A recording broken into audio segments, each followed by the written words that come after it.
Bosch. Chapter 1. Bosch arrived late and had to park on a cemetery lane far from the grave site. Careful not to step on anybody's grave, he limped through 2 memorial sections, his cane sinking into the soft ground, until he saw the gathering for John Jack Thompson. It was standing room only around the old detective's gravesite, and Bosch knew that wouldn't work with his knee 6 weeks post-op. He retreated to the nearby Garden of Legends section and sat on a concrete bench that was part of Tyrone Power's tomb. He assumed it was okay since it was clearly a bench. He remembered his mother taking him to see Power in the movies when he was a kid, old stuff they would run in the revival theaters on Beverly. He remembered the handsome actor as Zorro and as the accused American and witness for the prosecution. He had died on the job, suffering a heart attack while filming a dueling scene in Spain. Bosch had always thought it wasn't a bad way to go, doing what you loved. The service for Thompson lasted a half hour. Bosch was too far away to hear what was said, but he could guess. John Jack, he was always called that, was a good man who gave 40 years of service to the Los Angeles Police Department in uniform and as a detective. He put many bad people away and taught generations of detectives how to do the same. One of them was Bosch, paired with the legend as a newly minted homicide detective in Hollywood Division more than 3 decades earlier. Among other things, John Jack had taught Bosch how to read the tells of a liar in an interrogation room. John Jack always knew when somebody was lying.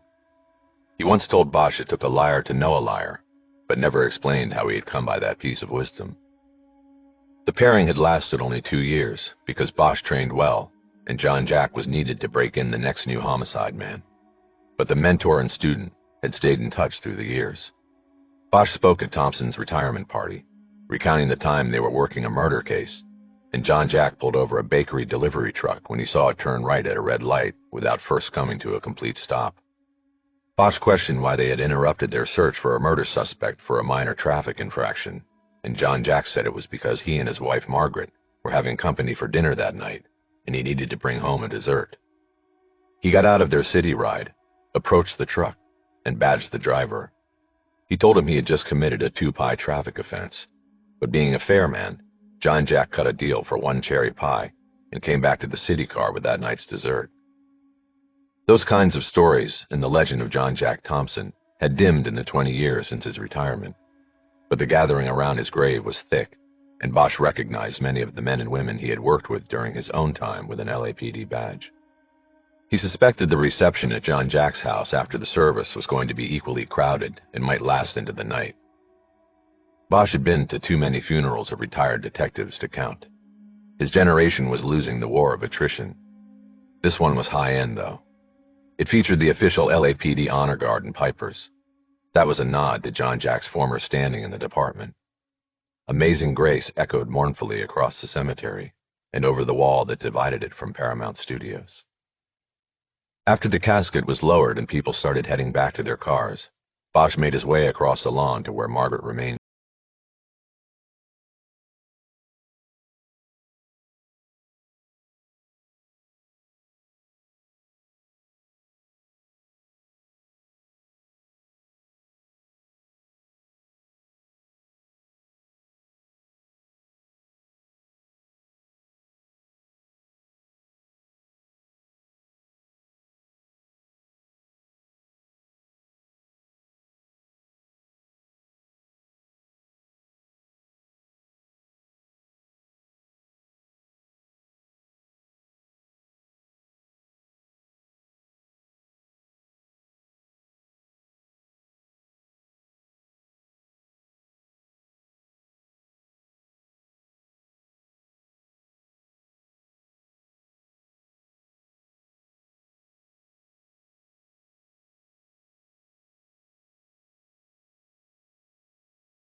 Would it be your opinion that committing a murder in which you use a knife to stab a victim 3 times in the upper body would be a stressful event? Very stressful. More stressful than attempting to buy a cup of coffee with no money in your pocket? Yes, much more stressful. In your opinion, is committing a violent murder more stressful than being questioned about a violent murder? The prosecutor objected, arguing that Holler was taking the doctor beyond the bounds of his expertise with his far-reaching hypotheticals. The judge agreed and struck the question, but Holler's point had already been made. Okay, doctor, we'll move on, Holler said. Let me ask you this. At any time during your involvement in this case, have you seen any report indicating that Jeffrey Herstadt had any seizure during the commission of this violent murder? No, I have not. To your knowledge, when he was stopped by police in Grand Park near the crime scene and taken in for questioning, was he in seizure? No, not to my knowledge. Thank you, doctor. Holler advised the judge that he reserved the right to recall the doctor as a witness, then turned over the witness to the prosecution. Judge Falcone was going to break for lunch before cross-examination began, but the prosecutor, whom Bosch recognized as Deputy District Attorney Susan Saldano, promised to spend no more than 10 minutes questioning the doctor. The judge allowed her to proceed. Good morning, Dr. Stein, she said, providing Bosch with at least part of the psychiatrist's name. Good morning, Stein replied warily. Let's now talk about something else regarding the defendant. Do you know whether upon his arrest and subsequent treatment at County USC a blood sample was taken from him and scanned for drugs and alcohol? Yes, it was. That would have been routine. And when you reviewed this case for the defense, did you review the results of the blood test? Yes, I did. Can you tell the jury what, if anything, the scan revealed? It showed low levels of a drug called paliperidone. Are you familiar with paliperidone? Yes, I prescribed it for Mr. Herstadt. What is paliperidone? It is a dopamine antagonist, a psychotropic used to treat schizophrenia and schizoaffective disorder. In many cases, if administered properly, it allows those afflicted with the disorder to lead normal lives. And does it have any side effects? A variety of side effects can occur. Each case is different, and we come up with drug therapies that fit individual patients while taking into account any side effects that are exhibited. Do you know that the manufacturer of paliperidone warns users that side effects can include agitation and aggression? Well, yes, but in Jeffrey's, just a yes or no answer, doctor. Are you aware of those side effects? Yes or no? Yes. Thank you, doctor. And just a moment ago, when you described the drug paliperidone, you used the phrase, if administered properly. Do you remember saying that? Yes. Now, at the time of this crime, do you know where Jeffrey Herstadt was living? Yes, in a group home in Angelino Heights. And he had a prescription from you for paliperidone, correct? Yes. And who was in charge of properly administering the drug to him in that group home? There is a social worker assigned to the home who administers the prescriptions. So do you have first-hand knowledge that this drug was properly administered to Mr. Herstadt? I don't really understand the question. I saw the blood scans after he was arrested, and they showed the proper levels of paliperidone, so one can assume he was being given and was taking his dosage. Can you tell this jury for a fact that he did not take his dosage after the murder, but before his blood was drawn at the hospital? Well, no, but can you tell this jury that he didn't hoard his pills and take several at once before the murder? Again, no, but you're getting into no further questions. Saldana moved to the prosecution table and sat down. Bosch watched Holler stand up immediately and tell the judge he would be quick with redirect. The judge nodded his approval. Doctor, would you like to finish your answer to Ms. Saldana's last question? Holler asked. I would, yes, Stein said. I was just going to say that the blood scan from the hospital showed a proper level of the drug in his bloodstream. Any scenario other than proper administration doesn't add up. Whether he was hoarding and then over-medicating or not medicating and took a pill after the crime, it would have been apparent in the levels on the scan. Thank you, doctor. How long had you been treating Jeffrey before this incident occurred? 4 years. When did you put him on paliperidone? 4 years ago. Did you ever see him act aggressively toward anyone? No, I did not. Did you ever hear of him acting aggressively toward anyone? Before this incident? No, I did not. Did you get regular reports on his behavior from the group home where he lived? I did, yes. Was there ever a report from the group home about Jeffrey being violent? No, never. Were you ever concerned that he might be violent toward you or any member of the public? No, if that had been the case, I would have prescribed a different drug therapy. Now, as a psychiatrist, you are also a medical doctor, is that correct? Yes. And when you reviewed this case, did you also look at the autopsy records on Judge Montgomery? I did, yes. You saw that he was stabbed 3 times in close proximity under the right armpit, correct? Yes, I did. Saldana stood and objected. Your Honor, where is he going with this? She asked. This is beyond the scope of my cross-examination. Falcone looked at Haller. I was wondering the same thing, Mr. Haller. Judge, it is somewhat new territory, but I did reserve the right to recall Dr. Stein. If the prosecution wants, we can go to lunch and I will recall him right afterward, or we can just take care of this right here. I'll be quick. The objection is overruled, the judge said. Proceed, Mr. Haller. Thank you, Judge, Haller said. He turned his attention back to the witness. Doctor, there are vital blood vessels in the area of the body where Judge Montgomery was stabbed, are there not? Yes, blood vessels leading directly to and from the heart. Do you have Mr. Herstad's personal files? I do. Did he ever serve in the military? No, he did not. Any medical training? None that I'm aware of. How could he have known to stab the judge in the very specifically vulnerable spot under the judge's objection? Saldana was back on her feet. Judge, this witness has no expertise that would allow him to hazard even a guess at what counsel was about to ask him. The judge agreed.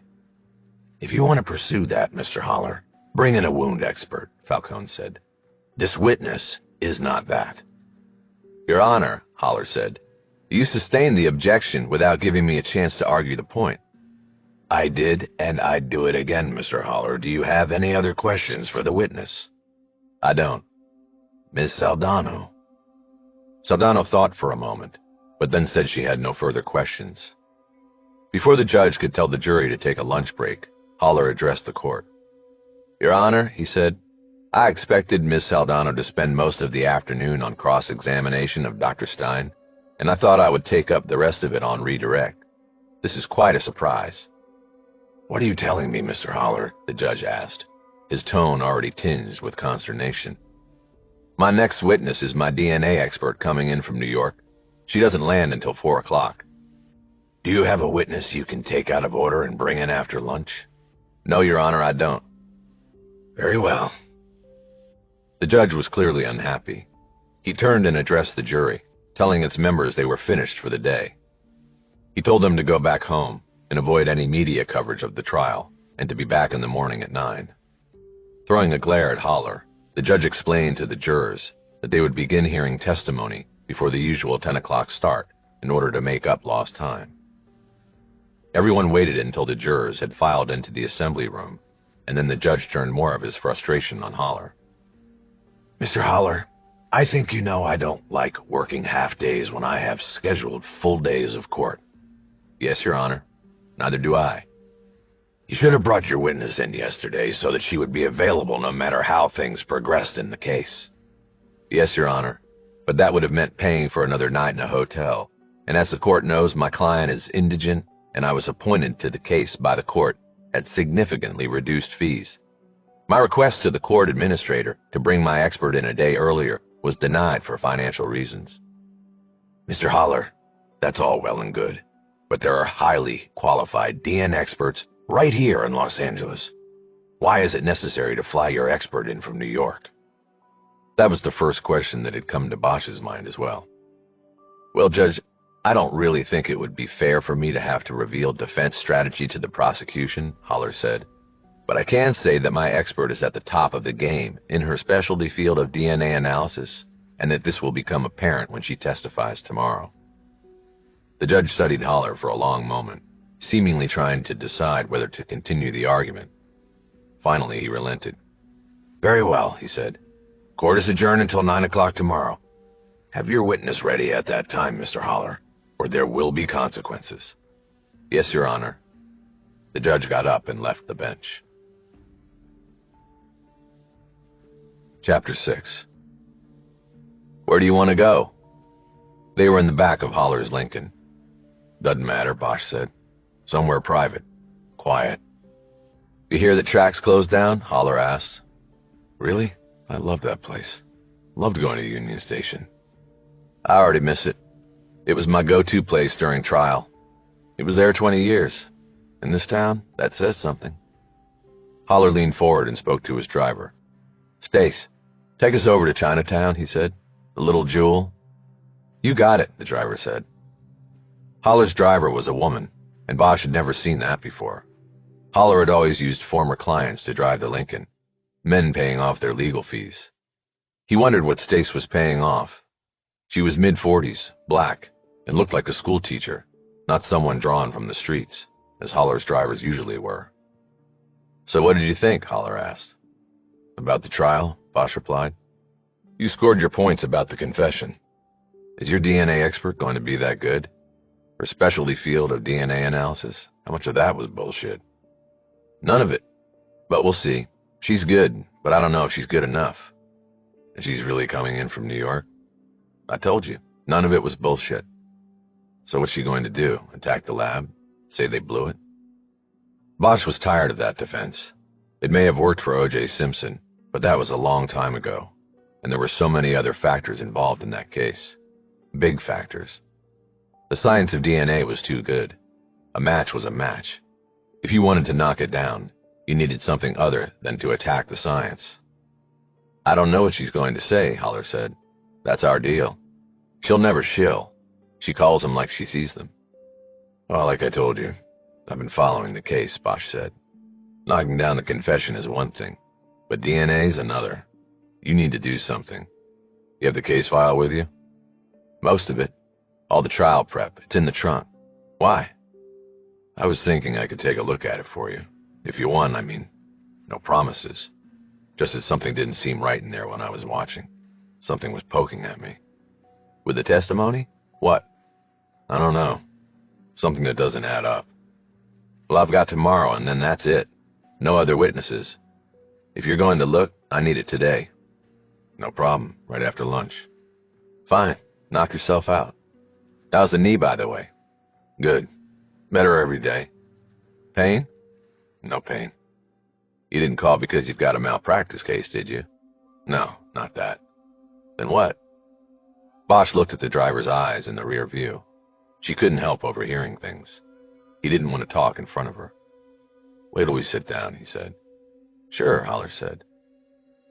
The little jewel was in Chinatown, but it didn't serve Chinese food. It was pure Cajun. They ordered at the counter and then got a table in a reasonably quiet corner. Bosch had gone with a shrimp po' boy sandwich. Holler had ordered the fried oyster po' boy and paid for both. So, new driver? Bosch asked. Been with me 3 months, Holler said. No, 4. She's good. She a client? Actually, the mother of a client. Her son's in county for a year on possession. We beat an intent to sell package, which wasn't bad at all on my part. Mom said she'd work off the fees driving. You're all heart. Man's got to pay the bills. We're not all happy-go-lucky pensioners like you. Yeah, that's me, all right. Holler smiled. He had successfully represented Bosch a few years earlier when the city tried to pull his pension. In this case, Bosch said, first that, how'd you end up being appointed? I thought you didn't handle murder cases anymore. I don't, but the judge assigned it to me, Holler said. One day I was in his courtroom minding my own business on another case, and he tags me with it. I'm like, I don't do murder cases, Judge, especially high-profile cases like this. And he's, you do now, Mr. Holler. So here I am with a fucking unwinnable case and getting paid hamburger when I usually get steak. How come the PD didn't take it? Conflict of interest. The victim, Judge Montgomery, was formerly the public defender, remember? Right. I forgot. Their numbers were called and Bosch went up to the counter to get their sandwiches and drinks. After he delivered the food to the table, Holler got down to the business of their meeting. So you call me up in the middle of a trial and say you need to talk, so talk. Are you in some kind of trouble? No, nothing like that. Bosch thought a moment before continuing. He had set up the meeting, and now he wasn't sure how to proceed. He decided to start at the beginning. About 12 years ago, I caught a case, he said. A guy up on the overlook above the Mulholland Dam, 2 in the back of the head, execution style. Turned out he was a doctor, a medical physicist. He specialized in gynecological cancers, and it turned out that he had gone up to St. Agatha's in the valley and cleared out all the cesium they used for treatment from a lead safe. It was missing. I remember something about this, Holler said. The FBI jumped all over it, thinking it was a terrorist thing, maybe a dirty bomb or something. Right, but it wasn't. It was something else. I worked it, and we got the cesium back, but not before I got dosed pretty good with it. I was treated and then had 5 years of checkups, chest x-rays, the whole thing. I was clean every time, and after the 5 years, they said I was in the clear. Holler nodded in a way that seemed to indicate he knew which way this was going. So all is well, and I go in last month to get my knee done, and they take blood, Bosch said. Routine stuff, except tests on it come back, and I have something called CML, chronic myeloid leukemia. Shit, Holler said. Not as bad as it sounds. I'm being treated, but what treatment? Chemo. The modern kind of chemo. I basically take a pill every day, and that's it. In 6 months, they see where it's at, and if they need to get more serious about treatment. Shit. You said that. There are some side effects, but it's not bad. I just get tired easily. What I wanted to see you about is whether I would have any kind of case here. I'm thinking about my daughter. If this chemo stuff doesn't work, I want to make sure she's set up, you know what I mean? Taken care of. Have you talked to her about this? No. You're the only one I've talked to. Shit. You keep saying that, but what do you think? Is there a workman's comp thing I can go back to the LAPD with? What about the hospital? The guy just waltzed in there with his white doctor's coat, name tag, and then waltzed out with 32 pieces of cesium in a lead bucket. The whole incident exposed the lax security in the oncology lab, and they made big changes afterwards. But too late for you, so forget workman's comp. We're talking about a major claim here. What about the statute of limitations? The exposure was 12 years ago.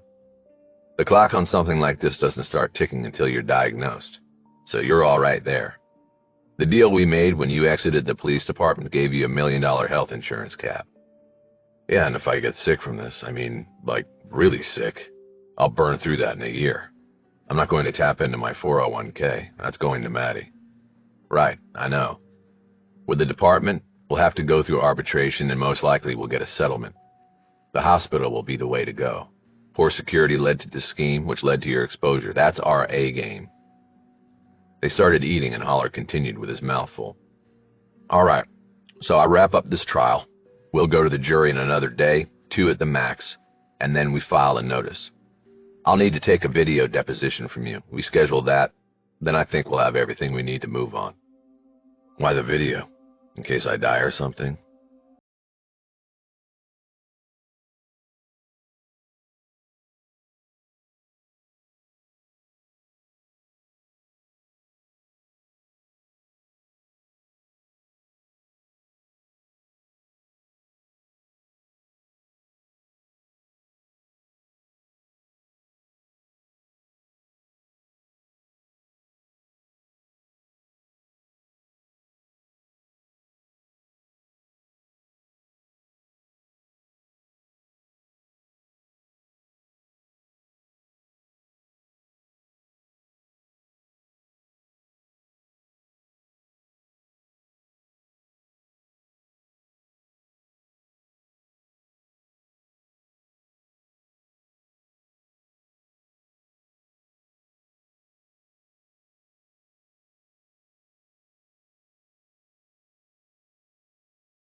saying he had received her report and he would send her his reports in turn when completed. He said that he and his partner had determined the death was accidental, and that the victim remained unidentified because whatever ID he had with him in the tent had burned. Ballard put the phone away. "Let's take a walk, girl." Ballard climbed out of the tent with her backpack and looked around. She was 30 yards from the Rose Avenue lifeguard stand, but it looked empty. There was nobody in the water. It was too cold for that. "Aaron?" she called. The lifeguard poked his curly-haired head up over the sill of the stand, and she wondered whether he had been up there sleeping on the bench. She pointed to her tent and the paddleboard on the sand next to it. "You watch my stuff? I'm going to get coffee." Aaron gave her the thumbs up. "You want anything?" Aaron turned his thumb down.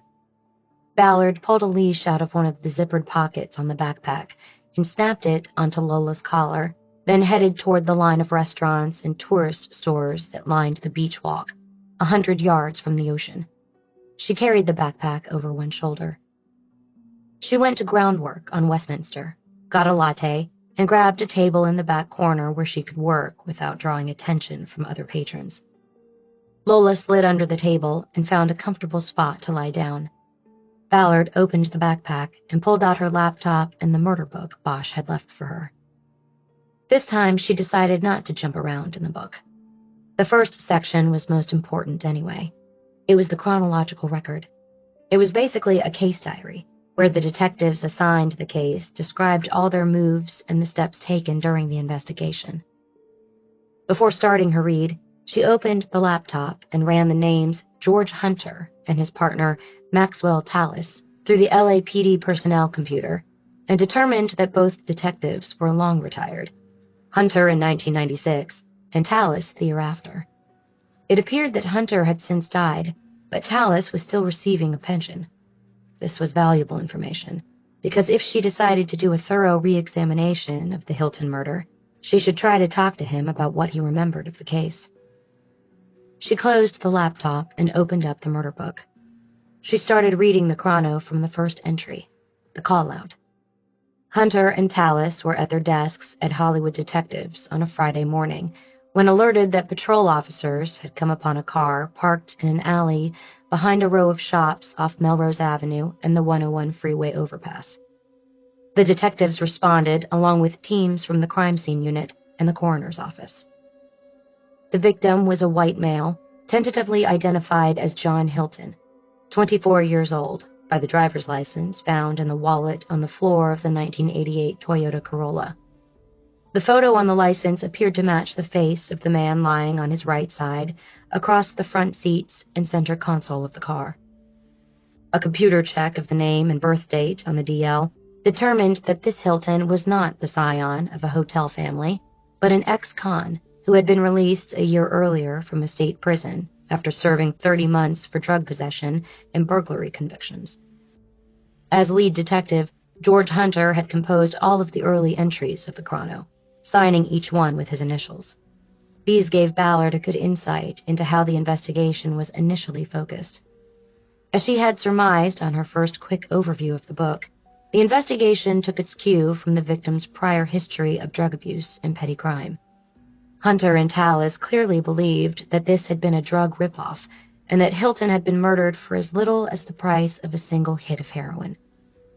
Ballard now handled all calls for a detective on the midnight shift, but her previous posting had been as a homicide detective, working specialty cases out of the downtown police headquarters. While the department's look-the-other-way sexual politics and systemic misogyny had caused her transfer to the lesser assignment, her skills as a homicide investigator had not deteriorated. Bosch had recognized this and tapped into it when they had crossed paths on a case the previous year. They had agreed to work cases together in the future, even if off the record and below department radar. Bosch was retired and an outsider, no longer encumbered by LAPD rules and procedure. Ballard was not retired, but she was certainly out of sight and out of mind on the midnight shift. That made her both an insider and an outsider. All of her homicide skills now told her this was most likely an impossible case. an $80 drug ripoff that had ended with a bullet nearly 30 years before. There might have been something here that stuck in John Jack Thompson's craw and lit his fire, but whatever that was would be long gone now. She first began to suspect that Hilton was a snitch, perhaps a snitch for Thompson, which was why the detective took an active interest in the case, even though he was not assigned to it. She took a notebook out of her backpack. The first thing she wrote down was a question for Bosch. How many other murder books did JJT steal? It was an important question, because it went to the level of dedication to this case. Bosch was right. If she could figure out why Thompson took this particular murder book, she might be able to zero in on a motive and then a suspect. But as described in the early entries of the chronology, this was a pedestrian murder, if there was such a thing, that would have been nearly impossible to solve at the time, let alone 29 years later. Shit, Ballard whispered. Lola alerted, raised her head, and looked up at her. Ballard rubbed the dog's head. It's okay, girl, she said. She went back to the chrono and continued to read and take notes. The manual transmission of Hilton's car had been in neutral, but the key was in the ignition and in the on position. The engine was dead because the gas tank was empty. It was assumed that Hilton had cruised into the alley to make a drive-through drug purchase and had been shot after stopping and putting the transmission in neutral. It could not be determined how much gas had been in the tank when Hilton entered the alley, but the coroner's investigators estimated that time of death had been between midnight and 4 a.m., which was 4 to 8 hours before the body was discovered by one of the shop owners arriving for work and parking behind his business. Both front windows of the car were open. Hilton had been shot point blank behind the right ear. This led the detectives to surmise that they were possibly looking for two suspects, one who came to the driver's door and drew Hilton's attention, and another, the true killer, who came to the passenger door, reached through the window with a gun, and executed Hilton as he was turned and looking out the window. This theory was supported by the location of the shell casing ejected from the murder weapon. It was found on the passenger floor mat, an indication that the gun had been fired from that side of the car. Hilton then most likely slumped against the driver's door, but was pushed back over the center console when his pockets were searched. In the crime scene photos, both front pockets of his pants had been pulled inside out. To Ballard, the theory of two killers and how they carried out the crime veered slightly from the idea of it being a robbery. It was colder, more calculated. It felt planned to her. A drug ripoff would have also been planned to some extent, but usually not with this kind of precision. She began to wonder whether the original detectives had zeroed in on the wrong motive from the start. This could have led to tunnel vision on the investigation, with Hunter and Tallis ignoring any clue that didn't fit their premise. She also discounted the theory by the original investigators that two killers were involved, one to distract Hilton from the left, one to reach into the car from the right to shoot. She knew that a solo gunman could have easily carried out the killing. Hilton's attention to his left could have been drawn by any number of things in the alley. She wrote another note, wanting to remind herself to bring all of this up with Bosch, and then went back to the chrono. Hunter and Tallis focused their search for suspects on the immediate neighborhood and among the dealers known to sell in the alley. They checked with the sergeant in charge of a street-level narcotics unit assigned to Hollywood Division, who said his team had intermittently worked undercover buy-bust operations in the area, as it was a known drug market because of its proximity to the 101 freeway. Customers came to Hollywood, jumped off the freeway at Melrose, and made drug purchases before jumping back on the freeway and getting far away from the transaction. Additionally, the location was close to several movie studios, and employees picked up drugs on their way to or from work, unless they were upper-level creatives who had their purchases delivered directly to them. The chrono noted that the drug clientele in the area was mostly white, while the dealers were exclusively black males who were supplied product by a street gang from South LA. The Rolling 60s Crips gang had laid claim to this section of Hollywood and enforced its grip with violence. The murder of John Hilton was not good for business, because it flooded the area with police activity and shut things down. One note on the chrono stated that a street informant had told a gang officer that members of the Rolling 60s were attempting to identify the killer themselves, to eliminate and make an example of him. Business came first, gang loyalty second. That note froze Ballard. It made her wonder whether she was chasing a ghost. The Rolling 60s could have caught and executed the killer or killers of John Hilton decades earlier, without the LAPD making the connection between the two cases. Apparently undaunted by the same question, Hunter and Tallis put together a list of known drug dealers who worked in the area and began bringing them in for questioning. None of the interviews produced suspects or leads on the case, but Ballard noticed that the roster was incomplete. A few people on the list were never found or questioned.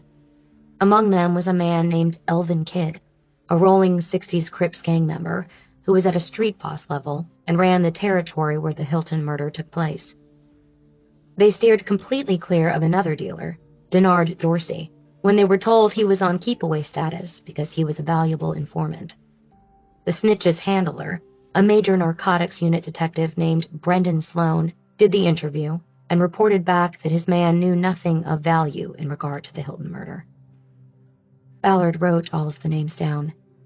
She was bothered that the homicide detectives didn't interview all the dealers and had left questioning the snitch to his department handler. To her, it meant that this angle of the investigation was incomplete. She didn't know whether laziness or something else had gotten in the way. The murder counts in the city back in the late 80s and early 90s were the highest in the city's history.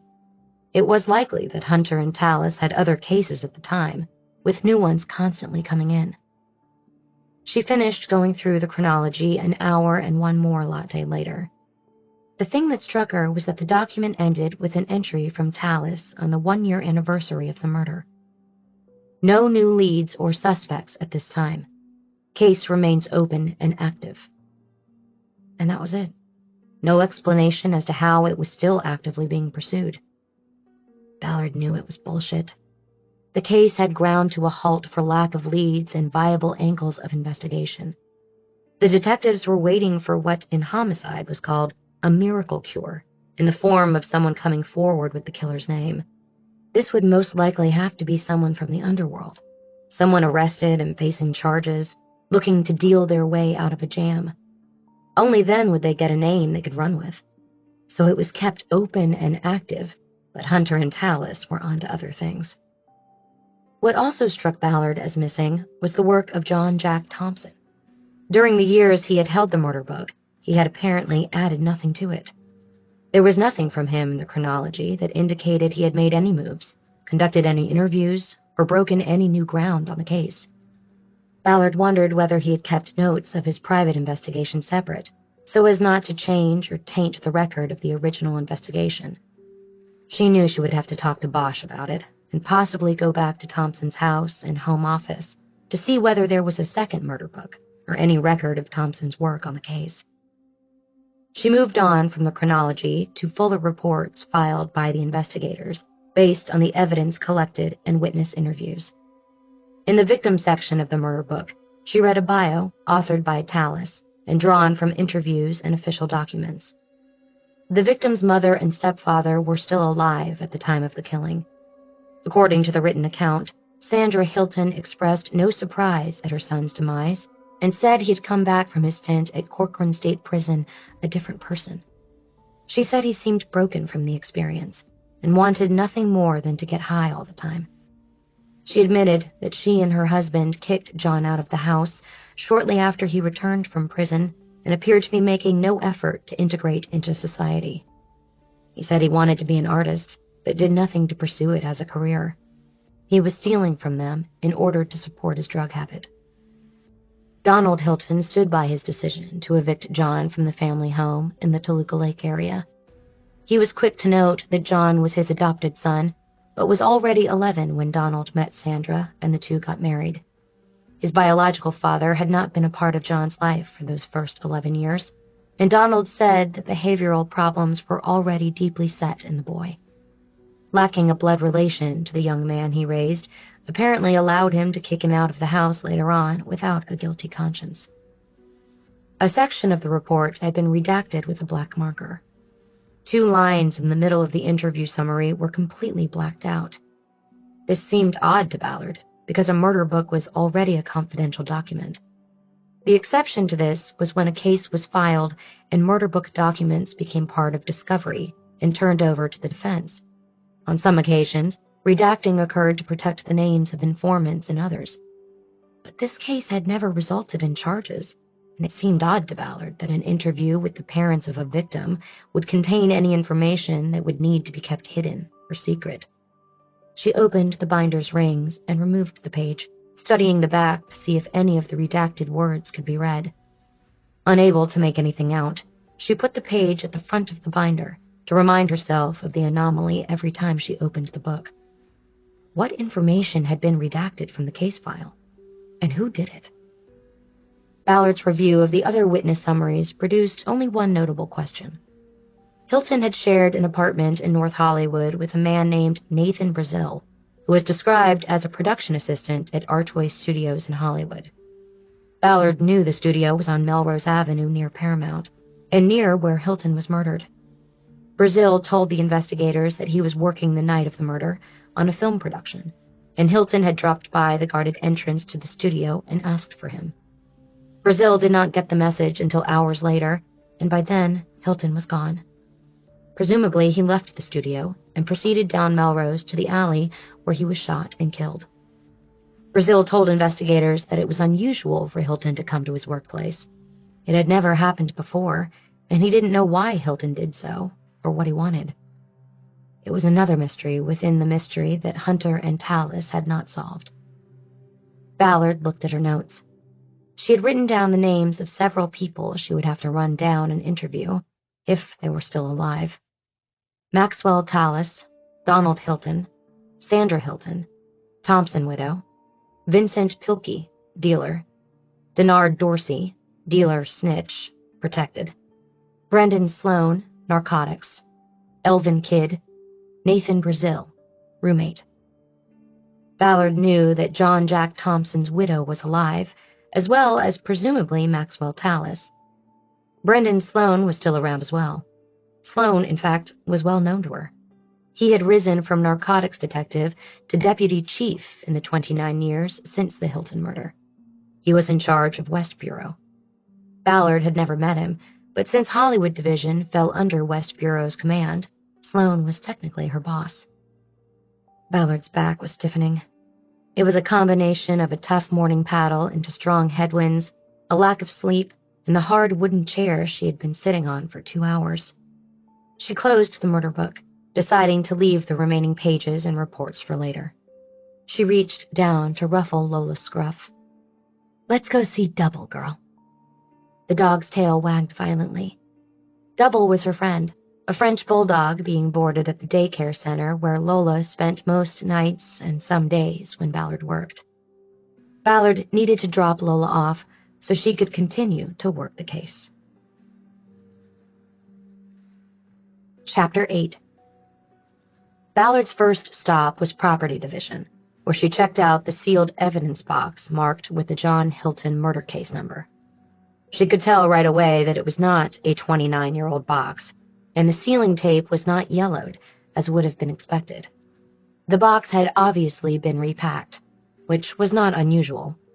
The Property Division was a massive warehouse, but still too small for all the evidence stored there. Consolidation was an ongoing project, and old, dusty evidence boxes were often opened and repacked in smaller boxes to save room. Ballard had the evidence list from the murder book that she could use to make sure everything was intact. The victim's clothes, personal belongings, etc. She was primarily looking for 2 things: the expended bullet retrieved from Hilton's body during autopsy, and the casing retrieved from the floor of his car. She checked the sign-out sheet on the box and saw that, other than the repackaging that had taken place 6 years earlier, the box had apparently not been opened since it was placed in property by the original 2 detectives, Hunter and Tallis, nearly 3 decades before. This would generally not be unusual because no suspects had ever been developed, so there was no reason to analyze collected evidence in regard to a potential killer. Hunter and Tallis had collected the evidence and had a list of the box's contents in the murder book. They knew firsthand what they had. They had seen it and held it. However, what Ballard did find curious was that John Jack Thompson, when he took possession of the murder book and apparently started working the case, had never gone to property and pulled the box. He had never checked out the physical evidence. It was literally the first move Ballard had made. Yes, she had the property list from the murder book, but she still wanted to see the evidence. It was a visceral thing, like an extension of the crime scene photos. It brought her close to the case, closer to the victim, and she could not see pulling and working a case without this necessary step. Yet Thompson, the mentor to 2 generations of detectives, had apparently chosen not to. Ballard put the question aside and started going through the contents of the box, checking them off against the list from the murder book, and studying each piece of clothing and every item gathered from the Corolla. She had seen something in the crime scene photos that she wanted to find, a small notebook that was in the console between the front seats of the car. An entry on the property list said simply, "Notebook," with no description of its contents or any detail about why Hilton kept a notebook by his side in his car. She found it in a brown paper bag with other items from the console. These included a lighter, a drug pipe, spare change amounting to 87 cents, a pen, and a parking ticket issued 6 weeks before Hilton's death. The parking ticket had been explored by the original investigators, and there was a report in the murder book on their efforts. The ticket appeared to be a dead end. It had been issued on a street in Los Feliz, where a friend of Hilton's lived. The friend recalled that Hilton had visited to sell the friend a clock radio he said his stepfather had given him, but he ended up staying at the apartment for several hours when the friend shared a hit of heroin with him. While Hilton was nodding off in his friend's apartment, his car was being ticketed. Hunter and Tallis deemed the ticket irrelevant to the investigation, and Ballard saw nothing that made her think otherwise. Now she opened the notebook and found Hilton's name and a number she assumed was his prisoner number at Corcoran, written on the inside flap. The pages of the notebook were largely filled with pencil studies and full sketches of hard-looking men, many with tattoos on their faces and necks. Other prisoners, Ballard surmised. The finished drawings were quite good, and Ballard thought Hilton had some artistic talent.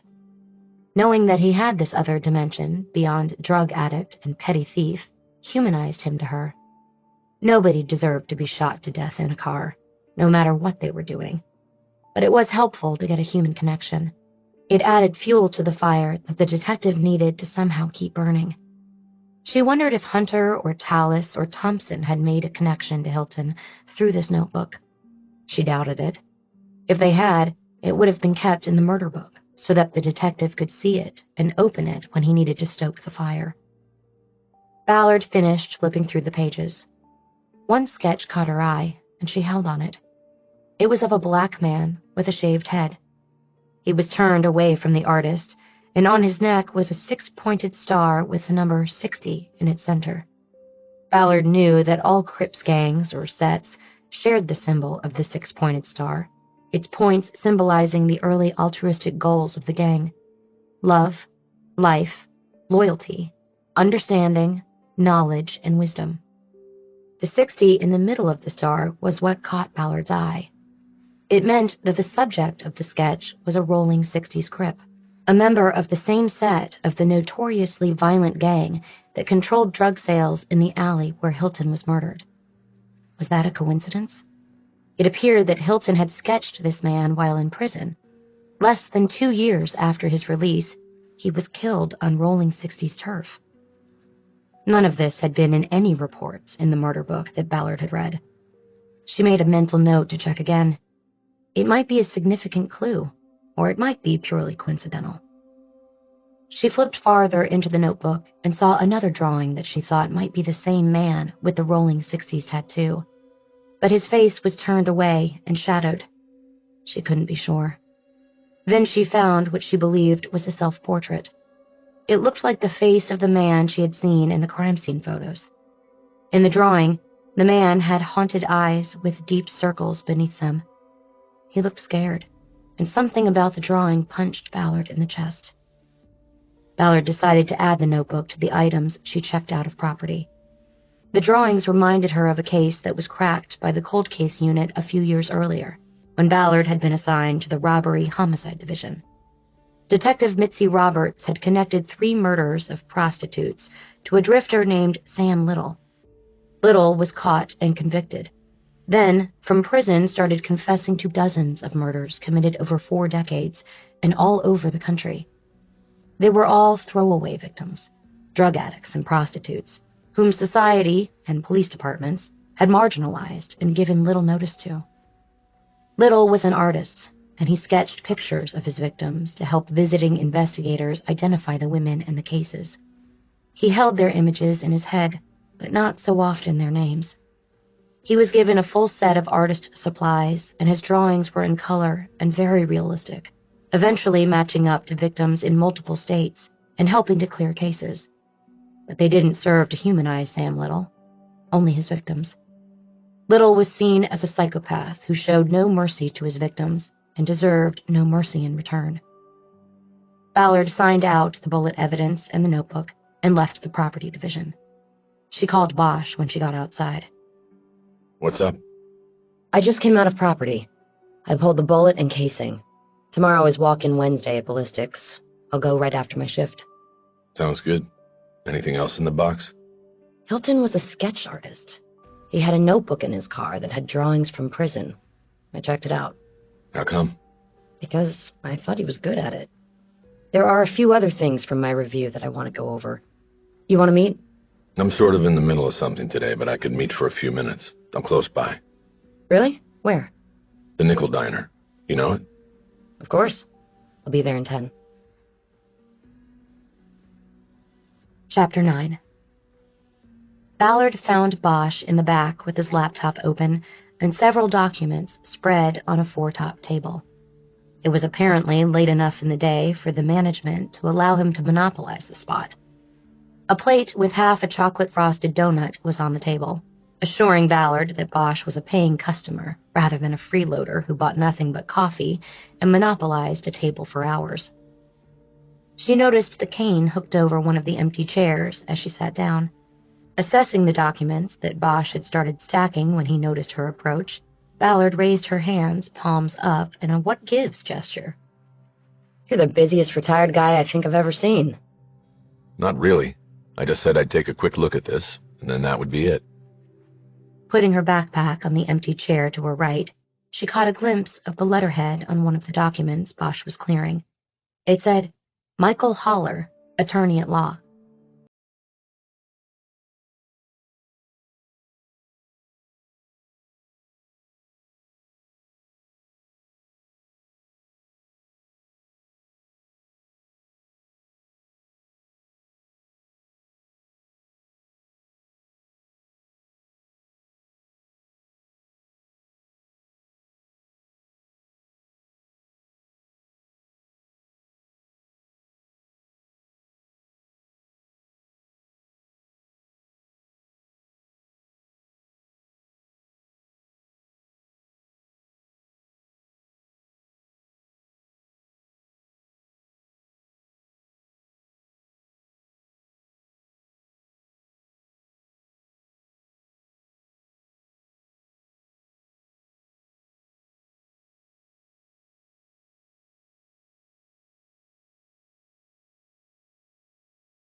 saw that too. It's weird. The whole book is confidential. Why black anything out? I know. I don't get it. And we don't know who did it. Whether it was Thompson or the original investigators. When you look at those two lines in context, the stepfather talking about adopting the boy, you have to wonder if they were protecting somebody. I'm going to try to run down Hilton's birth certificate through Sacramento, but that will take forever because I don't have his original name. That was probably redacted too. I could try to run it down at Norwalk. Next time I go to see Maddie on a weekday. Norwalk was the site of Los Angeles County's record archives. It was at the far south end of the county, and with traffic, could take an hour each way. Birth records were not accessible by computer to the public or law enforcement. Proper ID had to be shown to pull a birth certificate, especially one guarded by adoption rules. That'll only work if Hilton was born in the country. But worth a try, I guess. Well, one way or another, we'll figure it out. It's a mystery for now. What's at the courthouse? I want to see if I can get a subpoena. I want to get there before the judges all split. Okay, I'll let you go. So you'll see Margaret Thompson later, and I'll run down these names. The ones that are still alive. Bosch stood up, holding the docs and his laptop under his arm. He didn't have a briefcase. He hooked his cane back on the chair so he could reach into his pocket with his free hand. So did you sleep yet today, or just go right into this? Yes, Dad, I slept. Don't call me that.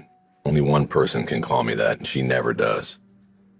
He pulled out some cash and left a 20 on the table, tipping as though there had been 4 people after all. How is Maddie? A little freaked out at the moment. Why? What happened? She's got 1 semester to go down at Chapman, and then she graduates. 3 weeks ago, some creep broke into the house she shares near the school with 3 other girls. It was a hot prowl. 2 of the girls were there asleep. Maddie? No, she was up here with me because of my knee, helping out, but that doesn't matter. They're all freaked out. This guy, he wasn't there to steal shit, no money or anything taken.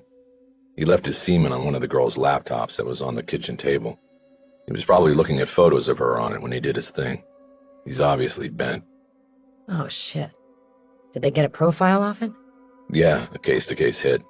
Same thing 4 months before. Hot prowl, girls from Chapman, and he left his DNA on a photo that was on the refrigerator. But no match to anybody in the database.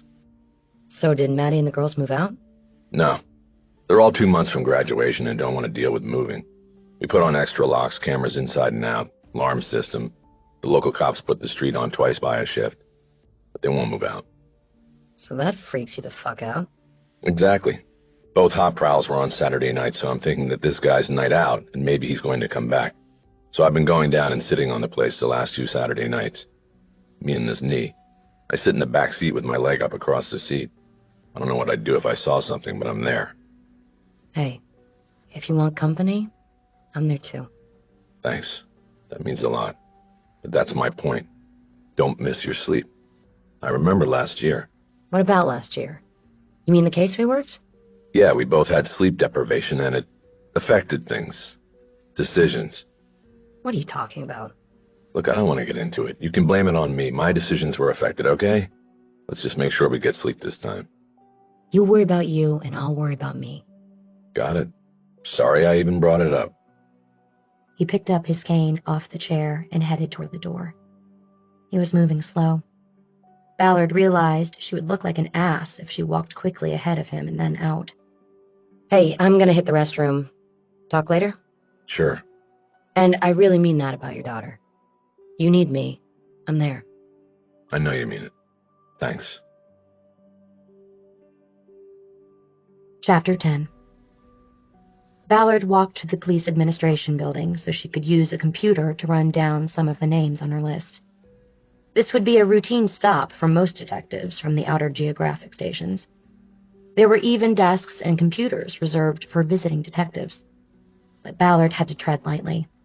She had previously worked in the robbery homicide division located in the PAB and had left for the midnight shift at Hollywood Station under a cloud of suspicion and scandal. A complaint to Internal Affairs about her supervisor sexually harassing her led to an investigation that turned the homicide special unit upside down, until the complaint was deemed unfounded and Ballard was sent off to Hollywood. There were those still in the PAB who did not believe her story, and those who viewed the infraction even if true, as unworthy of an investigation that threatened a man's career. There were enemies in the building, even 4 years later, and she tried to maintain her job without stepping through its glass doors. But to drive all the way from downtown to Hollywood just to use the department's database would be a significant waste of time. If she wanted to keep momentum, she had to enter the PAB and find a computer she could use for a half hour. She made it through the lobby and onto the elevator unscathed. On the 5th floor, she avoided the vast homicide squad room and entered the much smaller special assault section, where she knew a detective who had backed her through all the controversy and scandal.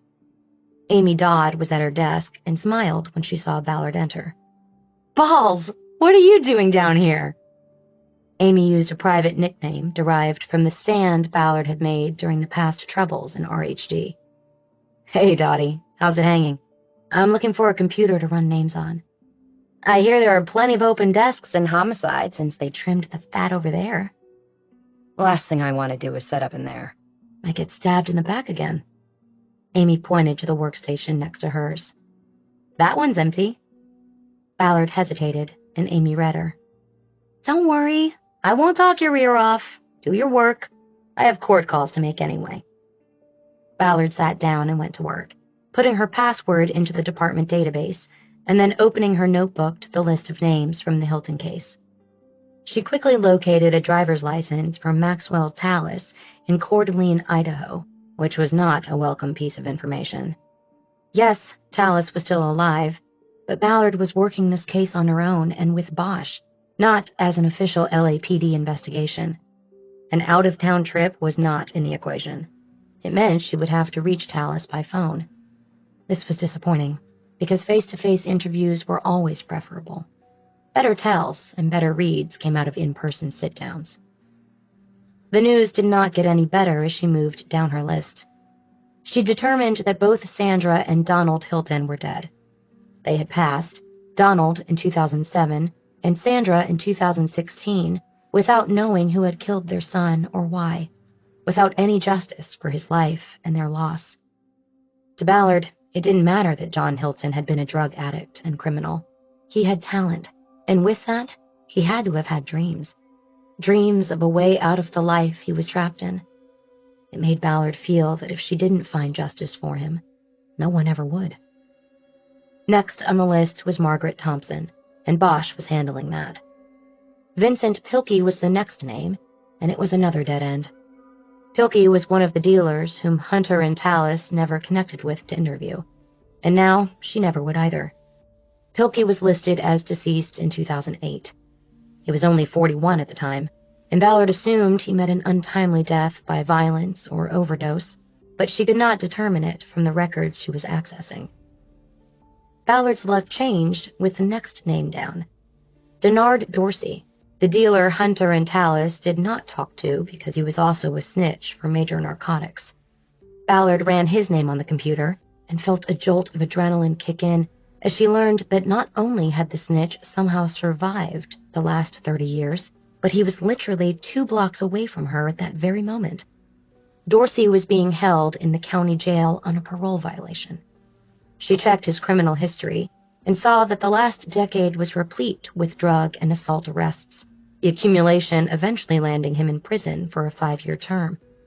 It seemed pretty clear from the history that Dorsey's usefulness as a snitch had long since ended, and he was without the protection of his handlers at major narcotics.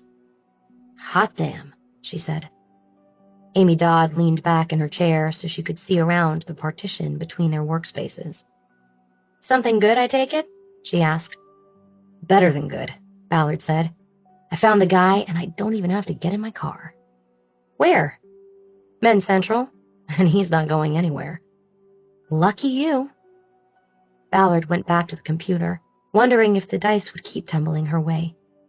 She pulled up the hold for parole violation and got a second jolt of adrenaline when she saw the name of the PO who had filed the violation and pickup order on Dorsey.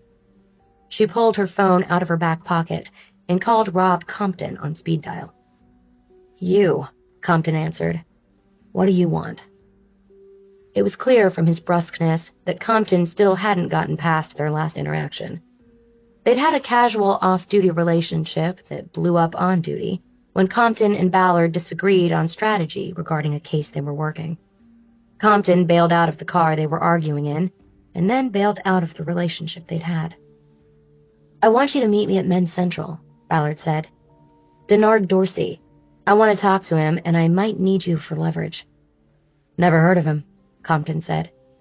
"Come on, Rob. Your name's on the VOP order." "I'll have to look him up." "Go ahead. I'll wait." Ballard heard typing and realized she had reached Compton at his desk. "I don't know why I'm doing this," he said. "I seem to recall being left high and dry by you the last time I did you a favor." "Oh, come on," Ballard said. "I seem to recall you pussied out on me and I got mad. You got out of the car and walked away. But you can make up for it now with Dorsey." "I have to make up for it?" "You've got balls, Ballard. That's all I can say about it." Ballard heard a peal of laughter from the other side of the partition. She knew Amy had heard Compton's comment. She held the phone against her chest so Compton would not hear, then turned the volume down before bringing it back to her mouth. "You got him or not?" she asked. "Yeah, I got him," Compton said. "No wonder I didn't remember him. I never met him. He never reported. Got out of Wasco 9 months ago, came back down here, and never showed up. I put in the VOP and he got picked up." "Well, now's a good time to meet him." "I can't, Renee. I got paper to do today." "Paperwork? Come on, Robbie. I'm working a murder, and this guy may have been a key witness." "Doesn't look like the type who's going to talk. He's got a gang jacket. Rolling 60s going back to the 80s. He's hardcore. Or was." "Not really.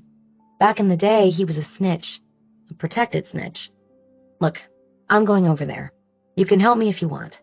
Maybe give him some incentive to talk." "What incentive would that be?" "I figure you might give him a second chance."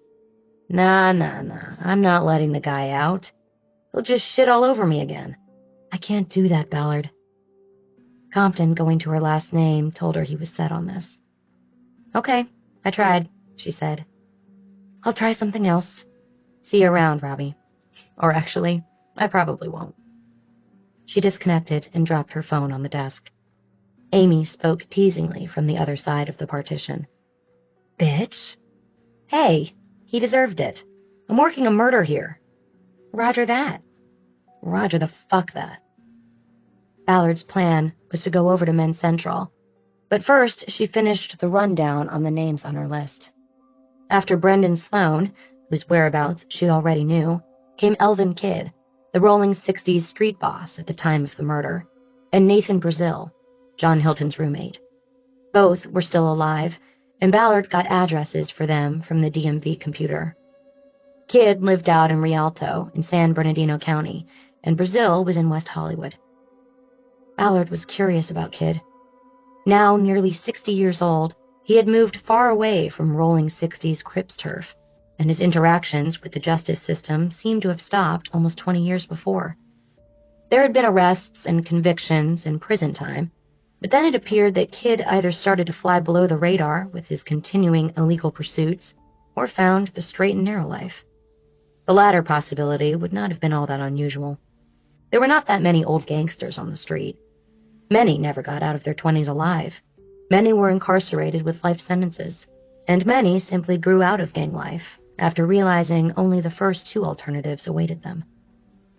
In checking Kidd's record, she came across a possible connection to Hilton. Both had spent time at Corcoran State Prison, with what looked like a 16-month overlap in the late 1980s when they were both there. Hilton was finishing his sentence, while Kidd was starting his. His term ended 13 months after Hilton was released. The overlap meant they could have known each other, though one was white and one was black, and groups in state prison tended to self-segregate. Ballard went on to the California Department of Corrections database and downloaded photos of Kidd taken each year at the prisons where he was incarcerated. She was immediately hit with the charge of recognition when the photos from Corcoran came up. Kidd had shaved his head since his previous prison stint, and now she recognized him. She quickly opened her backpack and pulled out John Hilton's notebook. She flipped through the pages until she came to the drawing of the black man with the shaved head. She compared the drawing to Elvin Kidd's photos from Corcoran. They were a match. John Hilton had been murdered in a drug alley controlled by a man he had obviously known and even sketched while at Corcoran State Prison. After that, she reconfigured her list based on what she now knew about the names on it. She put them into two groups because of the angles from which she had to approach them. Denard Dorsey, Nathan Brazil, Elvin Kidd. Maxwell Tallis, Brendan Sloan. Ballard was excited. She knew she was making progress, and she knew that the first 3 interviews, if she got the men to talk to her, would give context to the conversation she hoped to have with Tallis, one of the original investigators on the case. She put Sloan in last position because, depending on whether Dorsey spoke with Ballard, he might not even be relevant to her investigation. Ballard logged out of the system and returned all the case materials to her backpack. She stood up and leaned on the partition to look at Amy Dodd. She had always worried about Amy, who had spent her entire career as a detective working sexual assault cases. Ballard knew it could wear you down, leave you feeling hollow. "I'm going to go," Ballard said. "Good luck," Amy said.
I'll be in touch soon about that other thing we talked about, the medical thing. I'll be around. Ballard. Chapter 21. Ballard woke with a deep soreness between her shoulder blades and pins and needles in her left foot. She sat up in the tent groaning and found that Lola had decided to sleep with all 35 pounds of her body across Ballard's foot. She pulled her foot free, waking the dog, who looked at her with betrayal in her eyes. "You crushed my foot," Ballard said. She began massaging and working her ankle until the burning feeling started to recede. Once she brought it back to life, she started rolling her shoulders, trying to loosen her back muscles. Before sleeping, she had pushed herself on the board, paddling all the way down to the rock jetty at the inlet and then back up, the return being a battle against a strong wind coming down from Malibu. Lola's eyes were now expectant, and Ballard read the message. "A short one, Lola. I've got work." Ballard crawled out of the tent on her knees and looked around. The beach was deserted. Aaron was in the lifeguard stand, slouched so low only the top of his head was visible. Ballard picked the leash up off the sand, and Lola heard its metal clip jingle. She shot out of the tent, pushed through Ballard's legs, and took a seated position in front of her. She looked back over her shoulder at Ballard, ready for the leash to be clipped to her collar. "Don't be so pushy. It's only a short one." Ballard put her feet in the sandals she had left outside the tent, and they went up toward the boardwalk, where Lola'd liked to walk and observe the world. Ballard decided to walk north, since she had paddled south earlier. They went all the way up to Rose Avenue and then turned around, Lola unsuccessfully tugging against the turn back. After a half hour, it was time for Ballard to get ready. It was almost 4, and she wanted to get back into the city before the crush of traffic moving east got into full swing. She went to her van, opened a can of food for Lola, and put it in her bowl on the ground in the parking lot. While the dog ate, Ballard looked through the work clothes she had on a hanging bar in the van to make sure she had a clean suit for the night. After dropping Lola at night care, Ballard avoided the freeways and took surface streets toward Hollywood. She got there by 5:30, parked in a Hollywood station lot, and changed clothes in the locker room before returning to the parking lot and switching to her city ride. She then drove to West Hollywood, cruising by the apartment building she believed was the home of Nathan Brazil, John Hilton's roommate at the time of his murder. She found parking on Willoughby and walked back to the apartment. There was no security gate, another indication that the building was not a sought-after address. She was able to approach apartment 214 directly and knock. Almost immediately, the door was opened by a man with short black hair and a neatly kept beard. Ballard didn't recognize him from the 4-year-old driver's license photo she had previously pulled up on the computer. She had unclipped her badge from her belt and was holding it up. "Mr. Brazil?" "Yes, what is it?" "I'm Detective Ballard with the LAPD. I'd like to ask you a few questions." "Well, what's it about?" "This is West Hollywood, not LA." "Yes, I know it is West Hollywood. I'm investigating the murder of John Hilton in Hollywood, and I know it's been a long time, but I'd like to ask you about him and about his life back when you lived together." "I don't know what you're talking about. I never lived with anyone named that." "You are Nathan Brazil, right?" "Oh, no, I'm Dennis. Nathan's my husband." I took his name, but I'm sure he doesn't know anything about a murder. Is he here?" "No, he's at work." "Where is work?" Dennis started getting cagey. "He works at a restaurant, so you can't just go barging." "He still works at Merrick's?" His eyes confirmed this by widening slightly in a "how do you know that" surprise. "Do you have a card?" he said. "I'll have him call you. Or you could just text him now. Tell him I'm on my way and to be ready. This is a homicide investigation, Mr. Brazil. We don't make appointments at people's convenience. You understand?" "I guess I do now." "Good. Thank you for your time." Ballard walked back to her car. Merrick's was around the corner on Flores, and it might have been faster to walk, but she wanted to park the city ride out front as part of her show of authority. If Nathan Brazil had the same attitude as his husband, he might need to be reminded of the power and might of the state. She parked in the red zone, in front of the 3-step walk-up to the restaurant. Before she got to the first step, the glass door opened, and a man in his mid-50s and unsuccessfully fighting baldness stepped out and positioned himself on the top step with his hands on his hips. He wore black jeans, white shirt, black tie, and a black apron. "Table for one cop?" Sarcasm dripped off his words like melted cheese. "Mr. Brazil? It's amazing. You only took 30 years to respond to my call." Ballard joined him on the top step. "What call was that, sir?" "I wanted to talk about my friend. I called many times, and they never came, and they never called back because they didn't give a shit about John." Ballard saw a holding area near the front door with bar tables where patrons could drink and congregate while waiting to be seated. It was empty now, too early for a wait for a table. Ballard gestured to the space. "Can we speak privately over there?" "Sure, but I have one early bird I need to keep an eye on." "No problem." They moved into the waiting corral, and Brazil positioned himself so that he could see through the glass windows of the restaurant to a table of 4 men. "How long have you been working here?" Ballard asked. "Almost 8 years, Brazil said. "Good people, good food, and I can walk to work."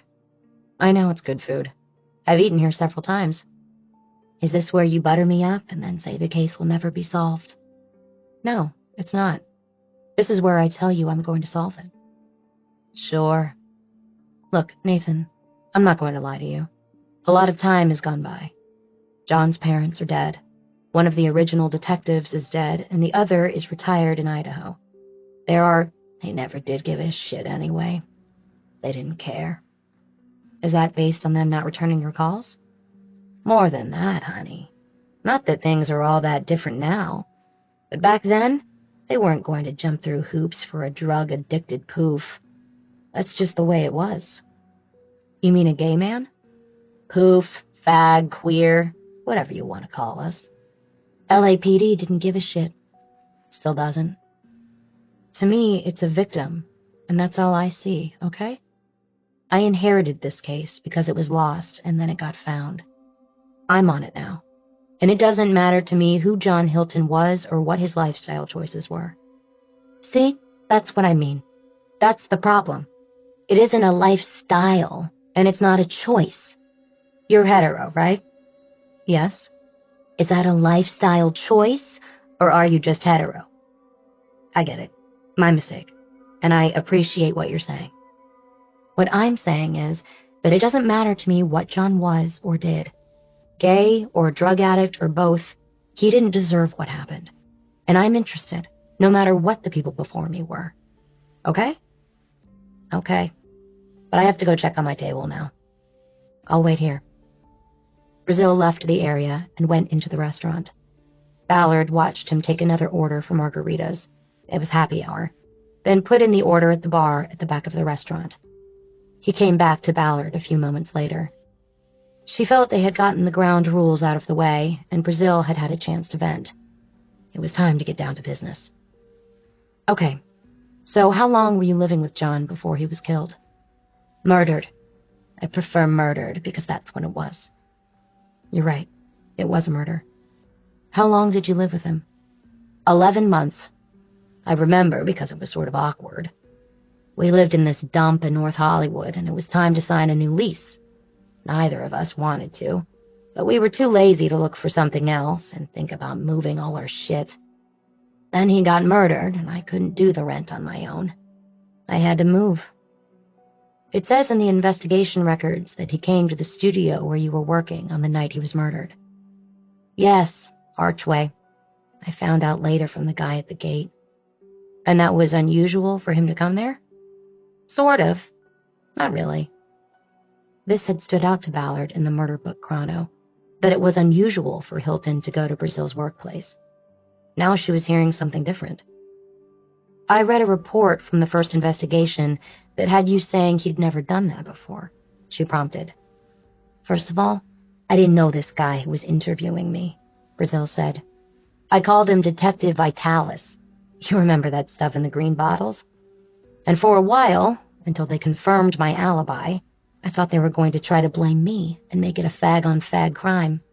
So I told him what I told him. Which was a lie? No, not a lie. But it wasn't everything, you know? I worked for a company that did craft services. You know, bought all the food and snacks and stuff for whatever production we were on. Sometimes we were at the studio, and sometimes we were out filming on location, like on the street somewhere. And I always told John where we would be, and he'd come by and I'd sneak him some food, you know? And that's why he came to the studio that day. He was hungry. He must have had no money and wanted something to eat. But giving my name at the guard shack at Archway wouldn't have worked. It was our first time on that lot, and they didn't know me from Adam. Ballard nodded. It was always good to get the fuller story. But sometimes the more you knew, the more you saw conflicts with other information. So if he had no money for food and tried to come to you, how did he have money to go down to that alley to buy drugs? She asked. I don't know, Brazil said. Maybe he had something to trade. Maybe he stole something. He did that sort of thing, you know? Ballard nodded. It was possible. All I know is that if he came to find me, it was because he had no money, Brazil said. I need to go to the bar. While he was gone, Ballard decided to take the interview in other directions when he got back. This time she had to wait a while as Brazil delivered drinks to his one table, then took their food orders and went back to the kitchen. You know, I like you, he said when he returned. You are not like Detective Vitalis was at all. I assume you mean Detective Tallis? Ballard said. I had a hard time with him, too. No, it wasn't that. It wasn't because of his name. He had his hair hard parted on the side, and then very slick and in place. I could smell the Vitalis because that's what my father always used. Was his name Hunter? Yeah, that's it, Hunter. I remember because there was a bar on the boulevard back then called The Hunter. Their slogan was, "Where the hunter meets the hunted." Anyway, he was a jerk. He's dead. Well, he seemed old even back then. Were you and John lovers or just roommates? Oh, so we're getting personal. Part of the job. Sorry. We were both, you could say. Nothing serious. But sometimes things would happen. Did he have anybody else? Oh, yeah. He had his unattainable fantasy. We all do. Who was his? John went to prison, you know. His parents wouldn't get him a good lawyer, and he ended up with a 3-year sentence. He fell in love with somebody there who protected him. But that was only there. There are guys who do what they need to do in prison, and then on the outside, it's a different story. They go from gay love to gay hate. You see it all the time. It's self-denial. Did he ever tell you this guy's name? No. I mean, I don't remember if he did. It didn't matter because it was over. His lover got out and went back to straight life. But John hung on to the fantasy. Yeah, the dream. He sat around drawing pictures of the guy. Pictures. The guy posed for him or something in prison, and Johnny was a pretty good artist. It was the one thing he could do well. He was drawing all the time.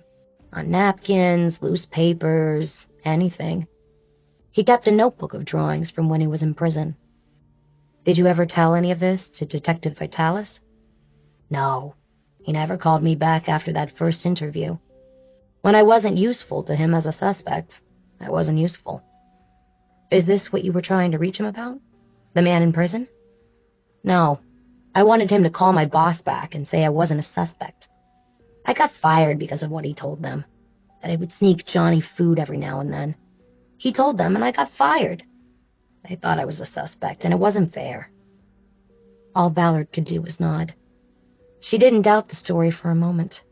Hunter and Tallis had put together an incomplete murder book on an incomplete investigation. They had been steered away from the truth or turned away on their own. Either way, it was no surprise that they left other victims and casualties in their path. Don't be like them, Brazil said. I'm not, she said. Chapter 22. Ballard got to the station early for her shift, and walked into a detective bureau she had never seen so crowded so late in the day.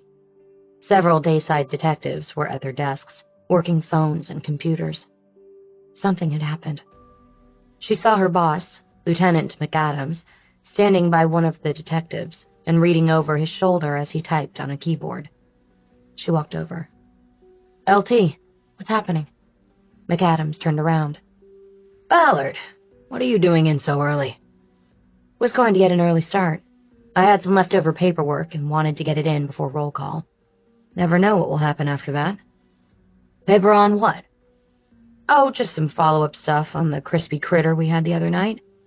Arson wanted the photos I took on my phone, and then they never sent me their report, so I'm asking for that, seeing if they got an ID. What's going on here?" "They had some hillbilly decide to rob the cash pickup at the In-N-Out on Sunset. Dipshit takes off and realizes he can't get out of the parking lot because the drive-through line's clogging the entrance. He ditches the car and runs up to Hawthorne, where he tries to jack a UPS truck, not knowing the driver's in the back with the packages. The truck takes off, the guy in the back surprises him, they get into a fight for control, and the truck hits 3 parked cars." "Wow. I'm not done yet. Then this guy jumps out of the truck and is still going, but now he's got the UPS guy and somebody that was in one of the parked cars running after him. He goes north again, tries to cross Hollywood, and is run over by a TMZ tour bus.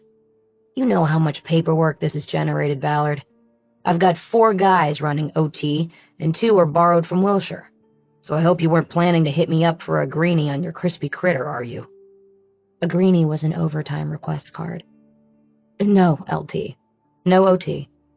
"Good, because this is going to break the bank, this deployment, and we still have 8 days to go." "Don't worry. You need me to do anything on it?" She felt she had to offer, even though she wanted no part of the case. "No, we've got it covered," McAdams said. "You just take care of your crispy critter and whatever else comes up tonight. By the way, nothing on a new partner for you yet, but Captain Dean at Wilshire says they can continue to take care of Hollywood Division on the nights you're off." "Great," Ballard said. "But I don't mind working alone, LT. I've got patrol backing me up whenever I need it." She turned away and looked for a desk to use. The one she had been using lately was currently occupied by its dayside owner. She picked a spot farthest away from the other detectives' activity and sat down to work. Ballard wasn't sure how she felt about McAdams' mention of his efforts to team her with a partner. Her last partner had retired 4 months ago and had been on an extended bereavement leave before that. All told, Ballard had already been working alone for 7 months. Though the job had always entailed 2 detectives splitting up 7 nights, it had been different these last months, truly working by herself. There had been moments of sheer terror, but for the most part, she liked it better than having to be with a partner or constantly report every move she was making to him. She liked that the watch commander kept only a loose string on her, and her true supervisor, McAdams, never knew what she was up to for sure. Ballard realized that the story she had spun for McAdams about the crispy critter had an element of truth to it. She had not received a report from the fire department arson team on the man who had died in his tent on Cole Avenue. This prevented her from completing her own report. She found Nuccio's card in the bottom of her backpack, and then opened up her LAPD email account on the desktop computer.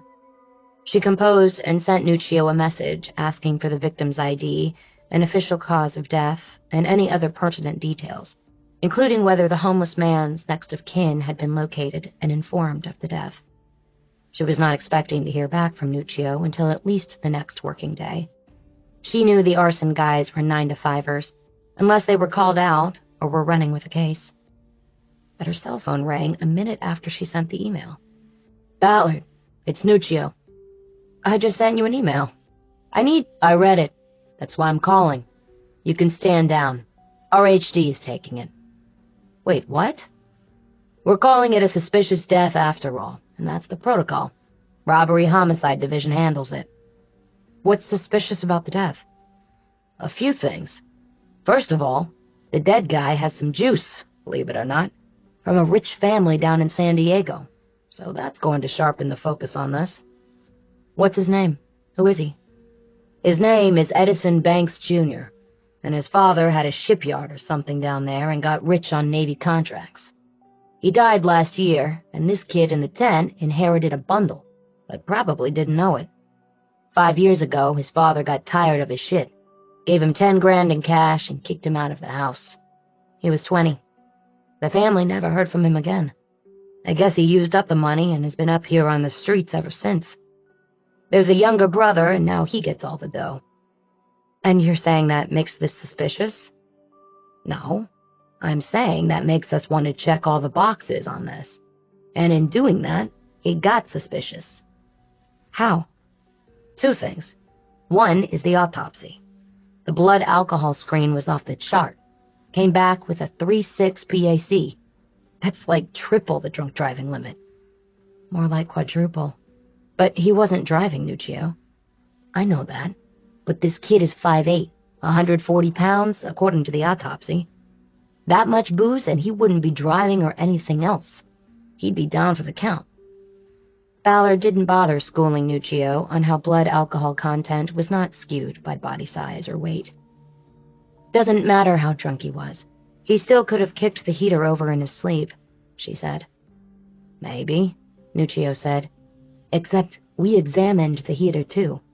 It's got a float valve that cuts off fuel supply to the flame if the device is more than 45 degrees off level. It's a safety feature, so kicking it over actually puts the flame out. It doesn't start a fire. And you tested it? Several times, and it doesn't leak.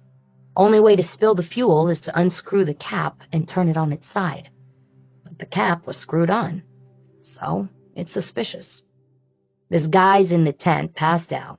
Somebody, for whatever reason, crawls into the tent, unscrews the cap, and dumps out the heating oil, screws it back on, and gets the hell out.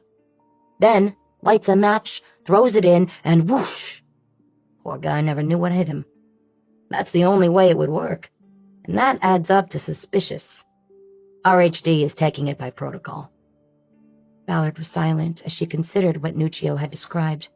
She saw it like a movie in her mind. Who has it at RHD? She finally said. I don't know, Nuccio said. I talked to Captain Olivas about it, and there's a big powwow tomorrow at 8.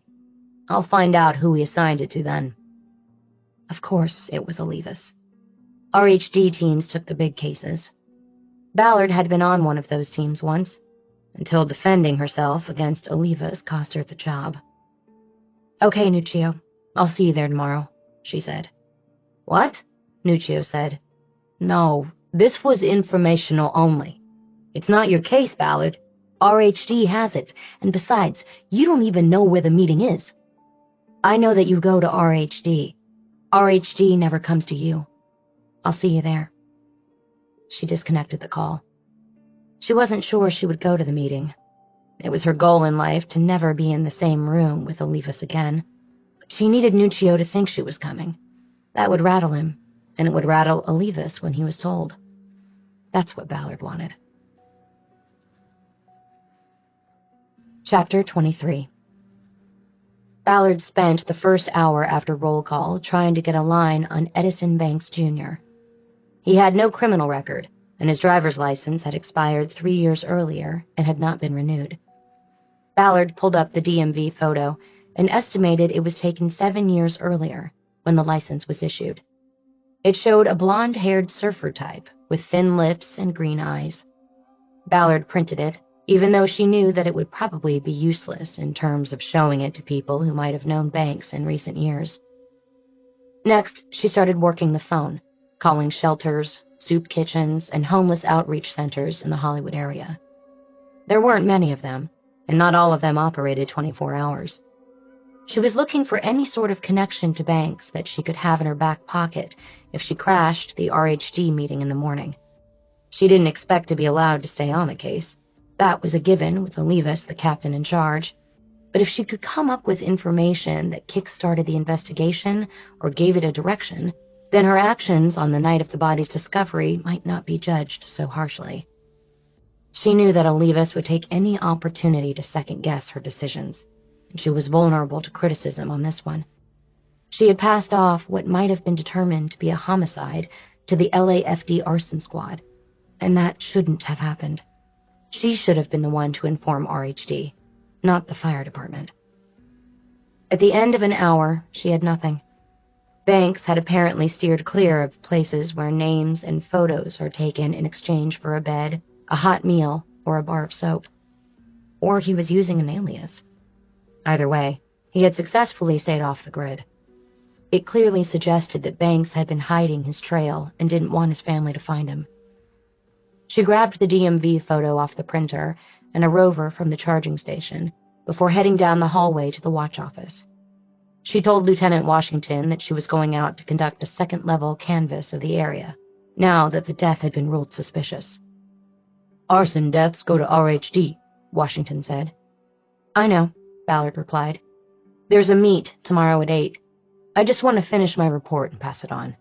There's a few people out there we missed the other night, and now's the time to get them. They scatter at sunup." Washington asked if she wanted backup, and she declined. The presence of uniformed officers would not be conducive to getting information from the denizens of the Hollywood night. She first cruised around the city park and slowly along Cole to check things out. She saw no activity, except for a few inhabitants of the encampment who were still awake and sitting on the curb or on folding chairs and smoking and drinking by themselves. At the north end of the park, Ballard saw a group of men sitting under a streetlight. She parked her car across the street from them in front of a prop house and used the rover to call her location in to the watch office. It was a routine practice. As she got out, she slipped off her suit jacket so the badge on her belt would be readily recognized when she approached the men. Crossing the street, she counted 4 men sitting together in a small clearing between 2 tents and a blue tarp lean-to, attached to the park's perimeter fence. One of the men spoke up in a raspy, whiskey and cigarette-cured voice before she got to them. "Why, that's the prettiest police officer I think I ever seen." The other men laughed, and Ballard could tell they weren't feeling any pain at the moment. "Evening, fellas," she said. "Thanks for the compliment. What's going on tonight?" "Nothing," Raspy said. "We were just having an Irish wake for Eddie," said another, who was wearing a black beret. A third man raised a short dog bottle of vodka to toast the fallen. "So, you guys knew Edison," Ballard said. "Yup," said the fourth man. He appeared to Ballard to be barely 20 years old, his cheeks hardly holding a stubble. "Were you guys here the other night?" she asked. "Yeah, but we didn't see till it was all over," said Beret. "How about before?" Ballard asked. "Did you see Eddie earlier in the night? Was he around?" "He was around," Raspy said. "Had himself a $5 and he wouldn't share none of it." "What's a $5?" "A whole 5th of the good stuff." Ballard nodded. Judging by the one man's short dog, she assumed scraping up enough change on corners and from passers-by to buy a 5th was a rare thing. "How'd he get the $5?" she asked. He, had a guardian angel," said the kid. "Someone bought it for him? Did you see who?" "Nah, just somebody. It's what he said. Said somebody gave him the big boy for nothing. Didn't have to suck a cock or anything." "You remember what it was he was drinking?" "Yeah, Tito's." "That's tequila?" "No, vodka. The good stuff." Ballard pointed to the short dog in the other man's hand. "Where you guys buy your bottles?" The man pointed with the bottle down toward Santa Monica Boulevard. "Mostly over there at Mako's." Ballard knew the place. An all-night market that primarily sold booze, smokes, rolling papers, pipes, and condoms. Ballard had responded to numerous calls there over her years on The Late Show. It was a place that drew rip-off artists and assault like a magnet. Consequently, there were cameras inside and outside the business. "You think that's where Eddie got his $5?" she asked. "Yup," said the kid. "Had to be," said Short Dog. "Ain't no other place around here open late." "You heard about Eddie having trouble with anybody?" she asked. "Nah, everybody like Eddie," Short Dog said. "A gentle soul," Raspy added. Ballard waited. Nobody volunteered anything about Eddie having trouble. "Okay, guys. Thanks," Ballard said. "Be safe." "Yep," said the kid. "Don't want to end up like Eddie." "Hey, Miss Detective," said Beret. "Why are you asking all these questions? Nobody gave a shit about Eddie before." "They do now. Good night, guys." Ballard got back in her car and drove down to Santa Monica Boulevard. She turned right and went down 3 blocks to a run-down strip shopping plaza, where Mako's Market was located. The market anchored one end of the plaza, and a 24-hour donut shop held down the other end. In between, there were 2 empty businesses, a Subway franchise, and a storefront business that offered one-stop shopping for notary needs, photocopying, and losing weight, or quitting cigarettes through hypnosis. The area patrol car was parked in front of the donut shop, confirming the cliché. Ballard got out of her car and waved her hand palm down, signaling smooth sailing. Behind the wheel of the patrol car, she could see Rollins, one of the officers who had responded to the fatal fire the other night. He flashed his lights in acknowledgement. Ballard assumed his partner was inside the donut shop. Mako's was a fortress. The front door had an electronic lock that had to be opened from inside. Once buzzed in, she saw the business was built like a bank in a high-crime neighborhood. The front door led to an anteroom that was 10 feet wide and 6 feet deep. There was nothing in this space except an ATM machine against the wall to the left. Front and center was a stainless steel counter with a large pass-through drawer and a wall of bulletproof glass rising above it. A steel door with triple locks was to the right of the counter. A man sat on a stool on the other side of the glass. He nodded at Ballard in recognition. "How's it going, Marco?" she said.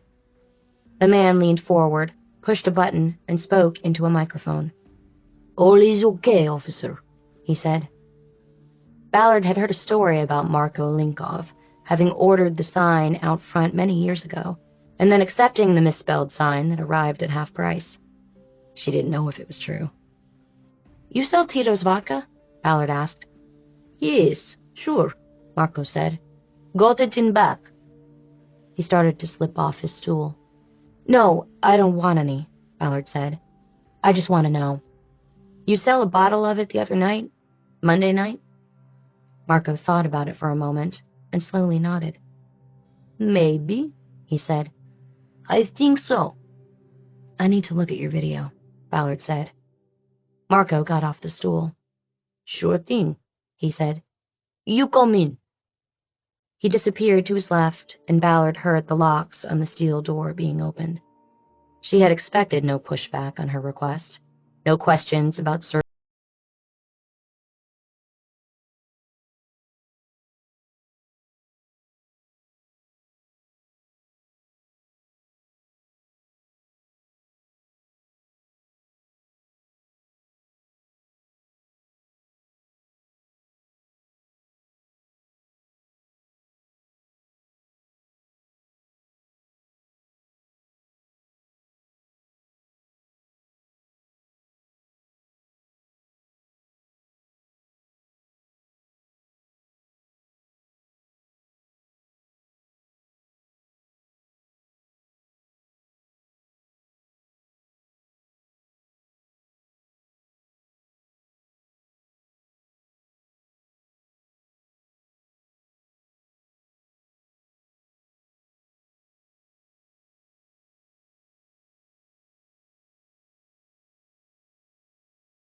Patrol called her out to referee a violent domestic dispute between two men who shared a one-bedroom, one-bath apartment and had fought over who got to use the shower first before work. They had been drinking and drugging most of the night, and the fight began when one of the men took the last clean towel and locked himself in the bathroom. The second man objected and kicked the door open, hitting the first in the face and breaking his nose. The fight then ranged through the small apartment and woke other residents in the building. By the time the police arrived, after multiple 911 calls, both men were showing injuries from the altercation, and neither was going to work. The two patrol officers who responded wanted to pass the decision-making off to a detective so they would avoid any future blowback from the case. Ballard arrived and talked to the officers, then to both parties involved. She guessed that the fight wasn't really about a clean towel or the shower, but it was symptomatic of problems in the men's relationship, whatever that was. Nevertheless, she chose to bag them both, out of protection for them and herself. Domestic disputes were tricky.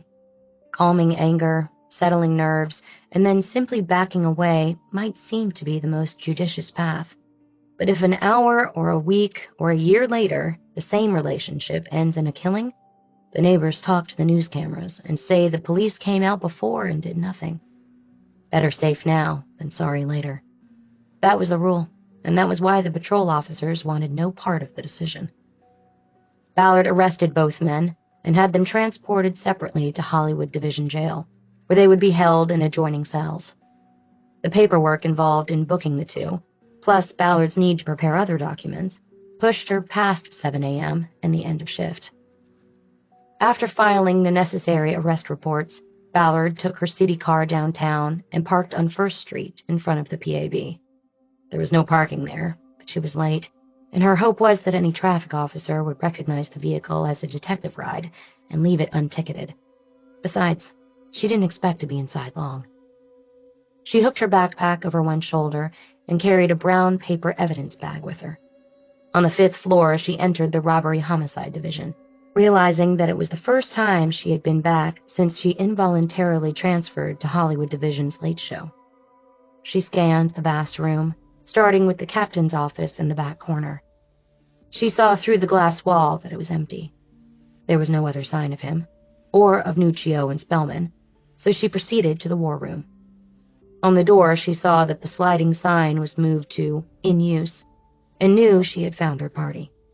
She knocked once and entered. The war room was a 12 by 30 repurposed storage room that held a boardroom-style table and had whiteboards and flat screens on its walls. It was used on task force cases, for meetings involving multiple investigators, or for sensitive cases that should not be discussed in the open squad room. Captain Robert Olivas was sitting at the head of the long table. To his left were Nuccio and Spellman. To his right were two detectives Ballard recognized as Drucker and Ferlita, both longtime RHD bulls who specialized in burn cases. Drucker had been on the squad so long, his nickname was Scrapyard, because he had replaced 2 knees, a hip, and a shoulder over time. "Detective Ballard," Olivas said, his tone even and not projecting any of the enmity she knew he still carried for her. "Captain," Ballard said, just as evenly. "Investigator Nuccio told me you might be joining, but I think we have things in hand here, and you're not going to be needed on this." "That's good, because I'm parked out front in a red zone. But before I leave, I thought you might want to see and hear some of the evidence I've collected." "Evidence, Detective? I was told you left the scene Monday night as soon as you could." "Not quite like that. But I did leave once the fire department said they had things in hand and would contact RHD if anything changed." She was telling Olivas what her stand would be should he try to raise issues with how she handled the original call. She also guessed that Nuccio and Spellman would not be a problem, because they were smart enough not to get in the middle of a police department squabble. Olivas, a taciturn man with a wide girth, seemed to decide that this one wasn't worth it. It was part of that smooth sailing Amy Dodd had mentioned. Olivas wanted no waves in his final year. Ballard knew this would play well with her real plan for the meeting. "What have you got?" Olivas asked. "We're not even sure we have a homicide here." "And that's why you guys down here get the big bucks, right?" Ballard said. "You get to figure it out." Olivas was finished with the introductory pleasantries. Like I said, what have you got, Ballard? Now his tone was slipping. Condescension and dislike were taking over. Ballard put the evidence bag on the table. I've got this for starters, she said. An empty fifth of Tito's vodka. And how does that fit into this? Olivas asked. Ballard pointed to Nuccio. Inspector Nuccio told me yesterday that the victim's blood alcohol content was measured at 3.6 at the coroner's. That takes a lot of alcohol. I spoke to some of the homeless men who knew the victim, and they said that on Monday night, Banks was drinking a fifth of Tito's that he wasn't sharing. They said somebody, a guardian angel, gave it to him. I recovered the bottle from another homeless man who camps on the same sidewalk and collects bottles and cans for recycling. Chain of custody is for shit, but he felt pretty sure he picked up the bottle after Banks chugged the vodka. I figure you might want to take it to latent prints. If you get prints from Banks, it confirms the story. But you might also get the prints of the guardian angel, and that's somebody you want to talk to. That is, if somebody helped get him drunk so they could light him on fire. Olivas digested that for a few moments before responding. Did anybody see this guardian angel? He asked. Are we talking man, woman, what? Not the guys I talked to, Ballard said. But I went down the street to Mako's, and they have video of a woman in a Mercedes pulling up and buying a bottle of Tito's about 4 hours before Banks got burned. That may just be a coincidence, but I'll leave that to you guys to figure out. Olivas looked at his men. It's thin, he said. The whole thing is thin. You men take the bottle and anything else Ballard has. We need to pick up the heater and do our own testing on that. We're going to withhold determination of death until we know what's what. Ballard, you can go. You're off duty now anyway, right? I am, Ballard said. And I'm out of here. You guys let me know if you need me to go back to the scene for anything tonight. That won't be necessary, Olivas said. We'll handle it from here. I just need you to sign off on a summary report on the recovery of the bottle, Ballard said. So there's a record of chain of custody and no confusion down the line should the bottle of Tito's be significant. And to make sure you get the credit, Olivas said. It was not a question, and Ballard was pleased with how Olivas took it. We all want proper credit for what we do, don't we? She said. Whatever, Olivas said. You write it up and I'll sign it. Ballard unzipped her backpack and removed a file containing 2 copies of a 2-page document. The front page was taken up by a detailed summary of the bottle's origin, and the second was the signing page, bearing only Olivas' name and rank below a signature line. She placed the documents on the table. One for you and one for me, she said. Olivas signed both documents. Ballard took one and left the other on the table. She put her copy back in its folder and returned it to her backpack. Ballard threw a mock salute at Olivas, then turned and left the room. On her way out of RHD, she tried to calm herself and control her emotions. It was difficult. Olivas would always be able to get to her. She knew that. He had taken something from her, as other men had in the past. But the others had paid in one way or another. Comeuppance, revenge, justice, whatever the term. But not Olivas. Not so far. At best, he had been left with a temporary blemish on his reputation that was gone soon enough. Ballard knew she could outwit and outinvestigate him all she wanted, but he would still always have that unnameable thing he had taken from her. Chapter 25. After leaving RHD, Ballard went down the hall to the special assault section again. This time, Amy Dodd was not in her cubicle, but the station next to it still seemed to be unused. Ballard sat down and logged into the department's computer. She blew out a deep breath and tried to relax now that she was away from her tormentor. She was actually finished for the day, but anxiety was seizing her because of Olivas and what seeing him brought up in her. She had just given up one case and wanted to get back to the other, to keep things moving forward. She opened her notebook next to the computer and found the page where she had written down the intel she had gathered on Elfin Kid. She had both the cell number and the landline associated with his business. Connecting to Nexus Lexus, She ran a search on the numbers and got the service providers, a requirement for a wiretap search warrant. Once she had that, she opened a template for a search warrant application requesting approval of audio surveillance on both phone numbers. Seeking a wiretap approval was a complicated and difficult process because listening in on personal phone calls starkly conflicted with Fourth Amendment protections against unlawful search and seizure. The probable cause for such an intrusion had to be complete, airtight, and desperate. Complete and airtight because the writer had to lay out in the probable cause statement that the threshold of criminal activity by the target of the surveillance had been easily passed.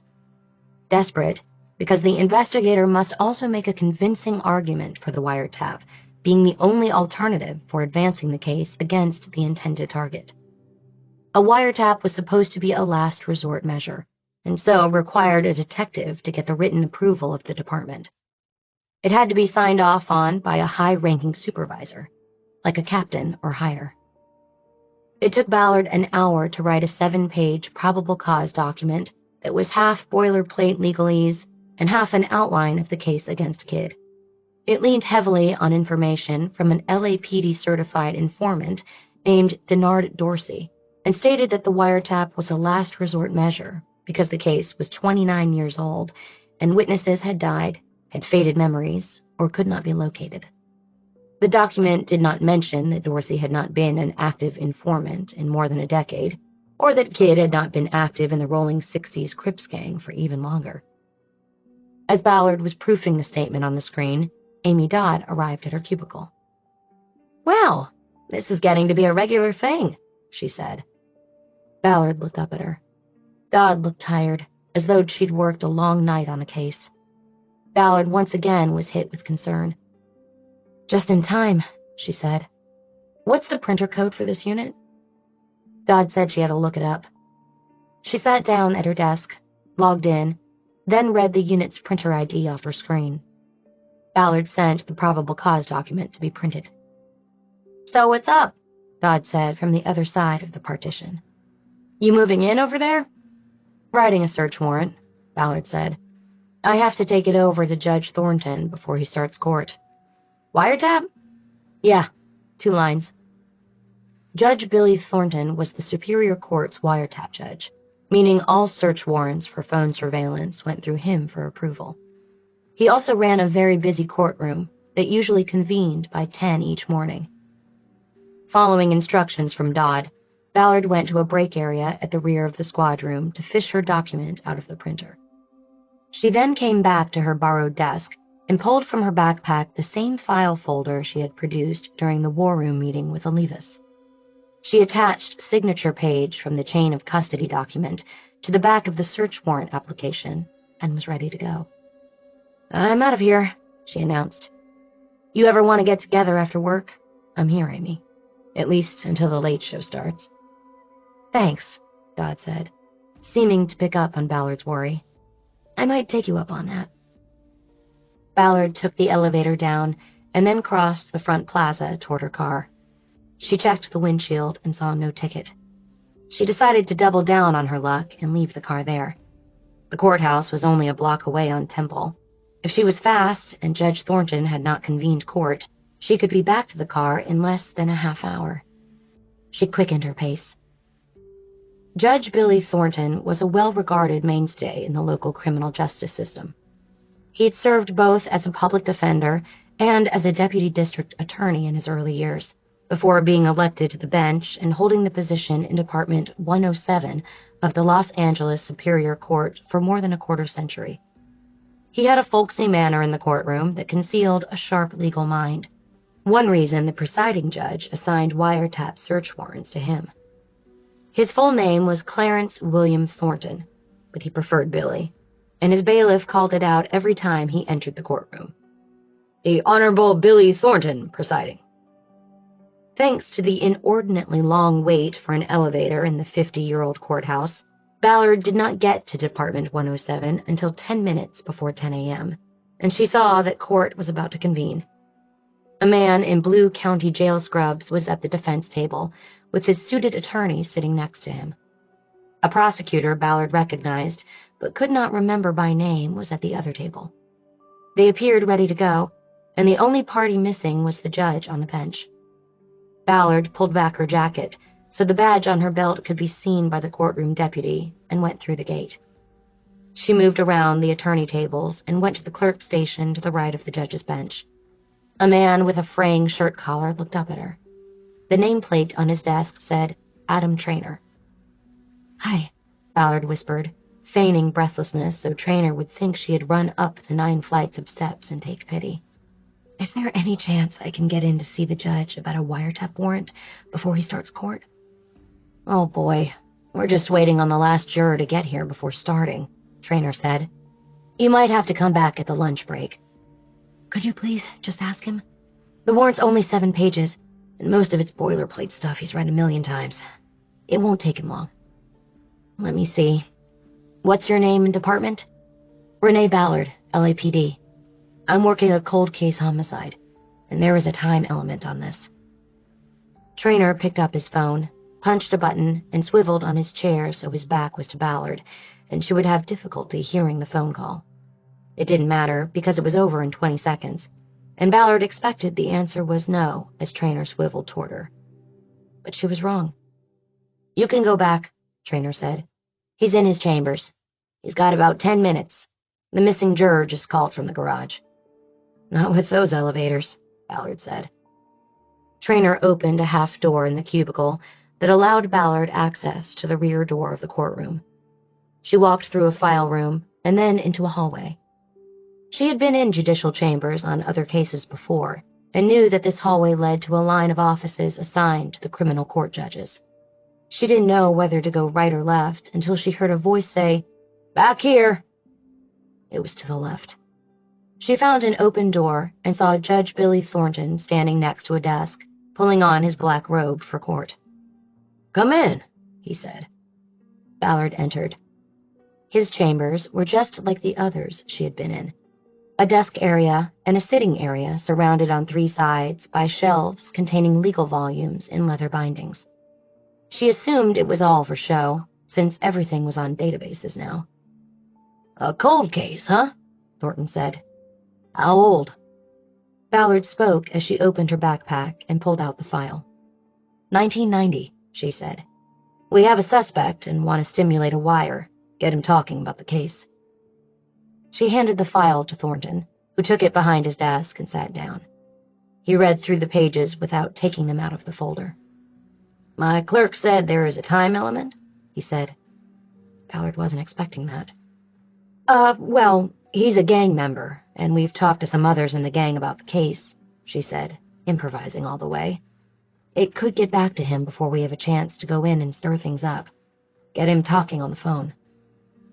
Thornton continued reading. Ballard noticed a black and white photo of a jazz musician framed on the wall next to the coat rack, where a judge's spare robe hung. Thornton spoke as he appeared to be reading the 3rd page of the document. "I take wiretap requests very seriously," he said. "It's the ultimate intrusion, listening to somebody's private conversations." Ballard wasn't sure if she was supposed to respond.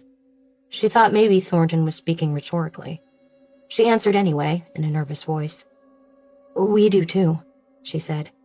"We think this is our best chance of clearing the case, that if prompted, he'll check in with his gang associates and admissions of culpability might be made." She was quoting the document Thornton was reading. He nodded while keeping his eyes down. "And you want text messaging on the cell phone?" he said. "Yes, sir, we do," Ballard said.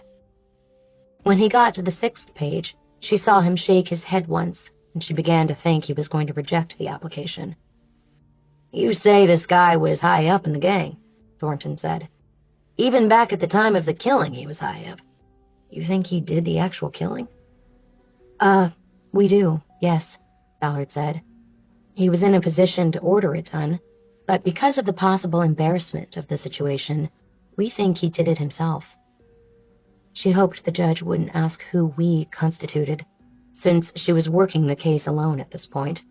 Bosch was out of the department, so he didn't count. He got to the last page of text, where Ballard knew she was grabbing at straws in support of probable cause. This sketchbook mentioned here, the judge said. Do you have that with you?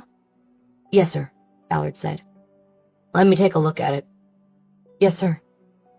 Ballard reached into her backpack, pulled out John Hilton's prison sketchbook, and handed it across the desk to Thornton. The sketch referred to in the warrant is marked with the post-it, she said. She had marked only one drawing, because the second drawing was not as clearly recognizable as Kid. Thornton leafed through the book rather than going directly to the marker. When he finally got there, he studied the full-page drawing for a long moment. And you say this is Kid? He asked. Yes, Your Honor. I have photos of him from that time.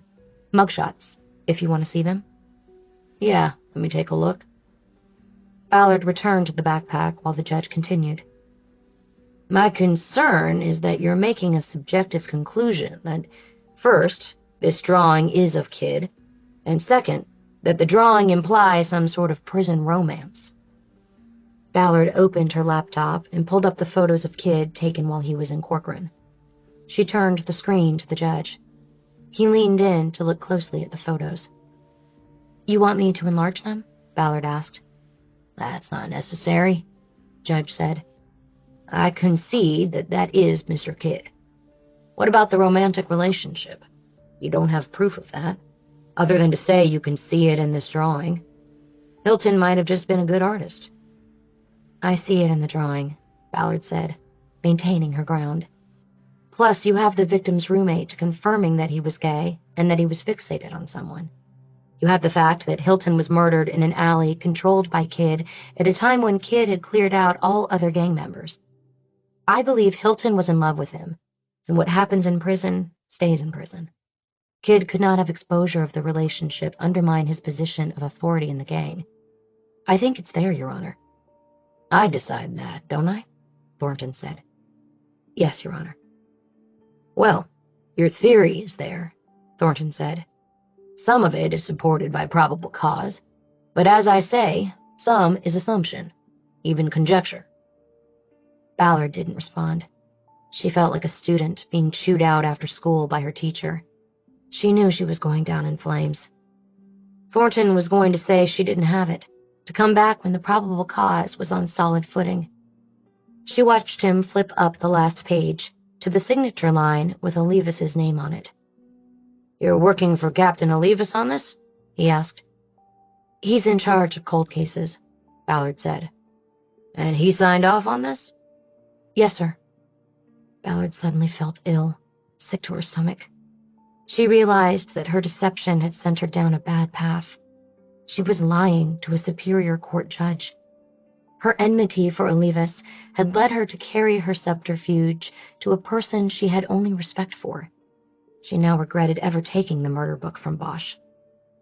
Well, Thornton said, I have to assume he knows what he's doing. I worked cases with him as a prosecutor 25 years ago. He knew what he was doing then. Yes, sir, Ballard said. But I've heard rumors about him. Call it his management style. Ballard said nothing, and Thornton must have realized she wasn't biting on the bait he had thrown into the water. He moved on. You're asking for a 7-day wire here, he said. I'm going to give you 72 hours.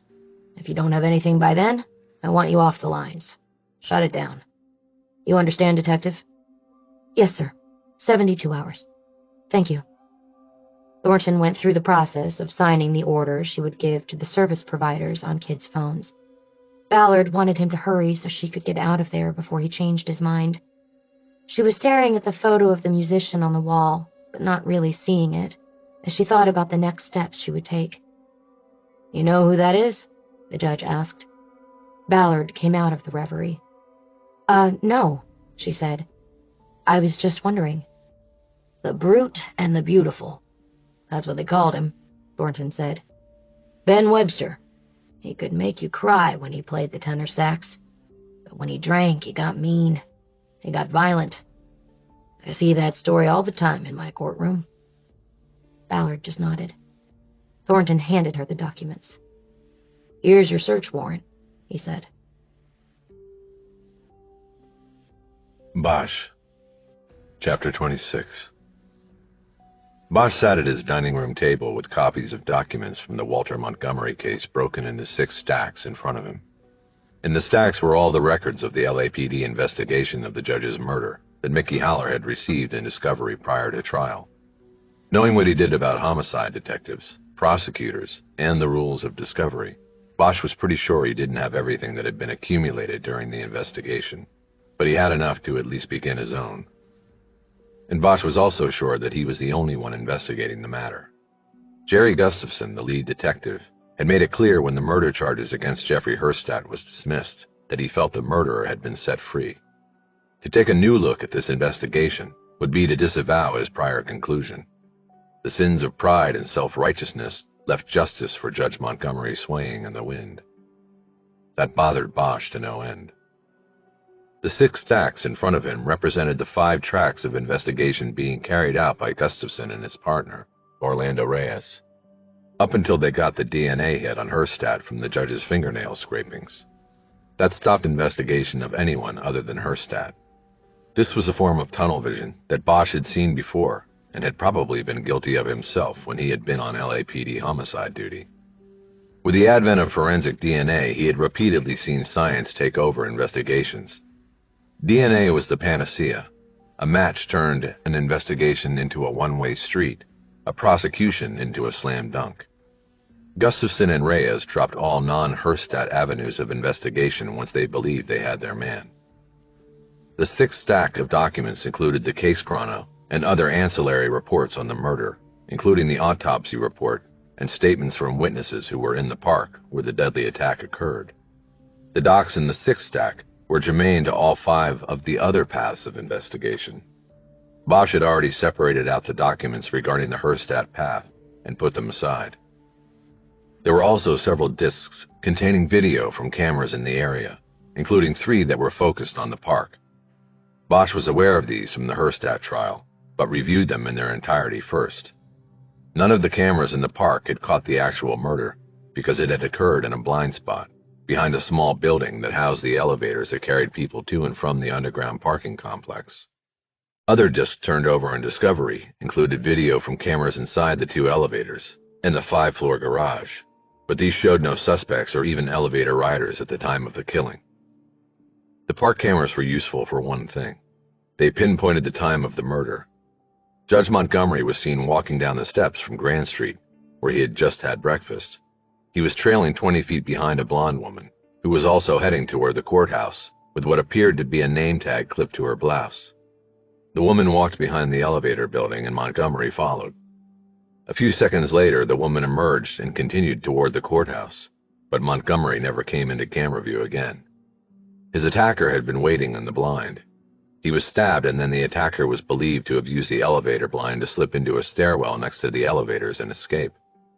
There were no cameras in the stairwell, and the cameras in the 5-floor garage below were either poorly placed, missing, or broken and awaiting replacement. The killer could have easily slipped through the camera net. By manipulating the video, Gustafson and Reyes had been able to identify the name tag on the woman who had been walking ahead of Montgomery as a juror badge. On the afternoon of the murder, Reyes went to the jury pool room at the courthouse and found her waiting to be called. He took her to the courthouse cafeteria and interviewed her. She was Lori Lee Wells, a 33-year-old actress from Sherman Oaks, but her statement, which Bosch read, provided no clues to the murder. She had been wearing Bluetooth earbuds and listening to music on her walk from the parking structure to the courthouse. She did not hear anything occur behind her when she passed by the elevators. The detectives dismissed her value as a witness. Bosch's starting point was the other tracks of the investigation that Gustafson and Reyes had been on prior to getting the DNA hit on Hurstadt. He needed to see if they had been on the right path before the DNA led them astray. The 5 tracks involved in 2 cases that were currently on Montgomery's civil docket, one he had recently ruled on, and 2 from his days in criminal court. The criminal cases entailed convicted defendants who had threatened the judge. The civil cases had large money stakes riding on the judge's ruling or impending ruling. It had been Bosch's experience that threats made by criminals heading off to prison were mostly hollow. They were the last gasps of people crushed by the system and who had nothing left but the ability to throw empty promises of revenge at those they perceived as their tormentors. Bosch had been threatened many times over his years as a police officer and detective, and not once had the person who issued the remark acted on it. And so he took up the 2 tracks involving threats from Montgomery's days on the criminal bench first, not because he believed them to be the best shot, but because he wanted to get through them quickly in order to concentrate on the cases involving large sums of money. Money was always the better motive. He put a live recording of Charles Mingus at Carnegie Hall on the turntable, chosen for the 24-minute version of Sea Jam Blues on side 1. The 1974 concert was up-tempo, high energy, and largely improvisational, and just what Bosch needed for wading through case reports. The concert, including Bosch favorite John Handy on tenor sax, helped put him into the proper groove. The first threat involved a man sentenced to life without parole for the murder of his ex-girlfriend, who had been abducted and then tortured over a 3-day period before perishing from loss of blood. There appeared to be no issue at trial that engaged the judge in any controversial decision against the defense. The suspect, Richard Kirk, had been arrested in possession of the knives and other tools linked forensically to the injuries sustained by the victim. He had also rented the warehouse where the torture killing had taken place. A month after Kirk was sentenced to prison, the judge received an anonymous letter claiming that he would be eviscerated with a 6-inch blade and would bleed out like a slaughtered pig. It was unsigned, but had the hallmarks of Richard Kirk, who had committed much of his torture with the 6-inch blade.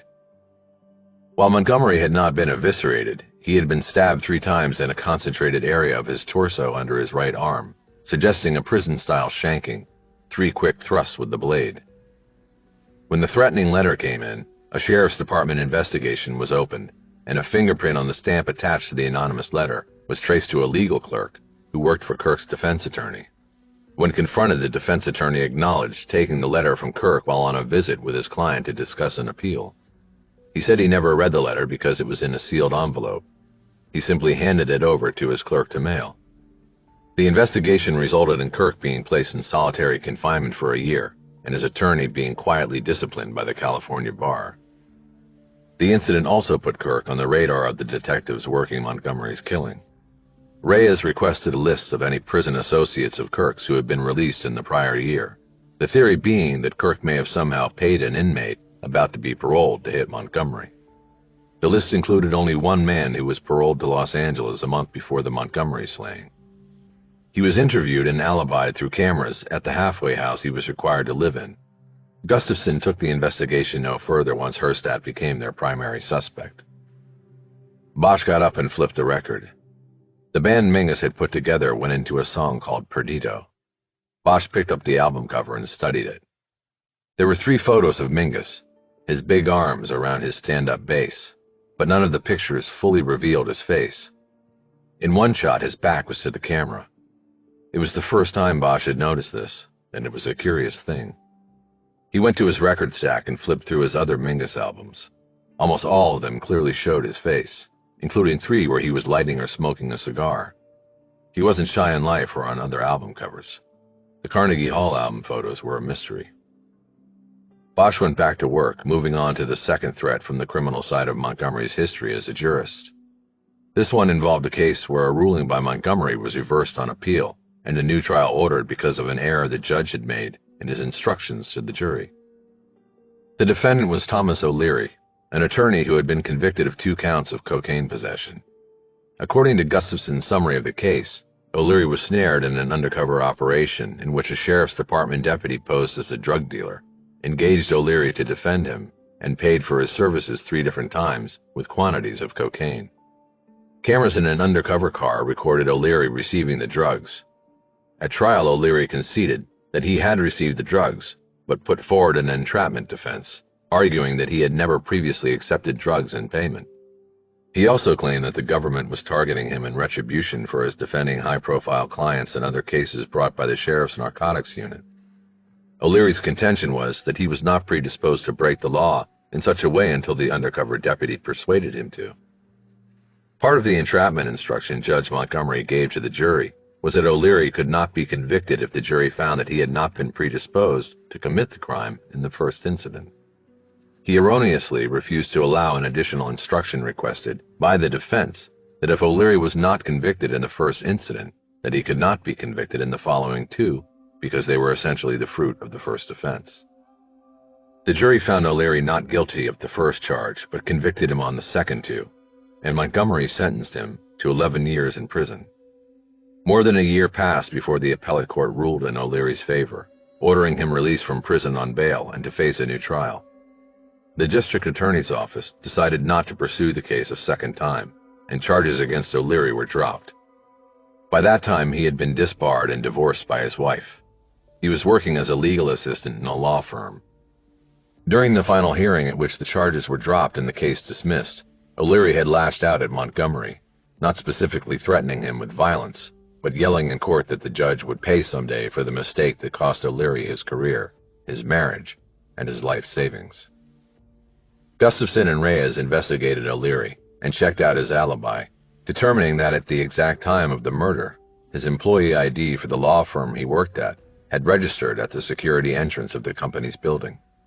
It wasn't a complete alibi because there was no camera at the entrance, but Gustafson and Reyes did not pursue it further after Herstadt became suspect number one.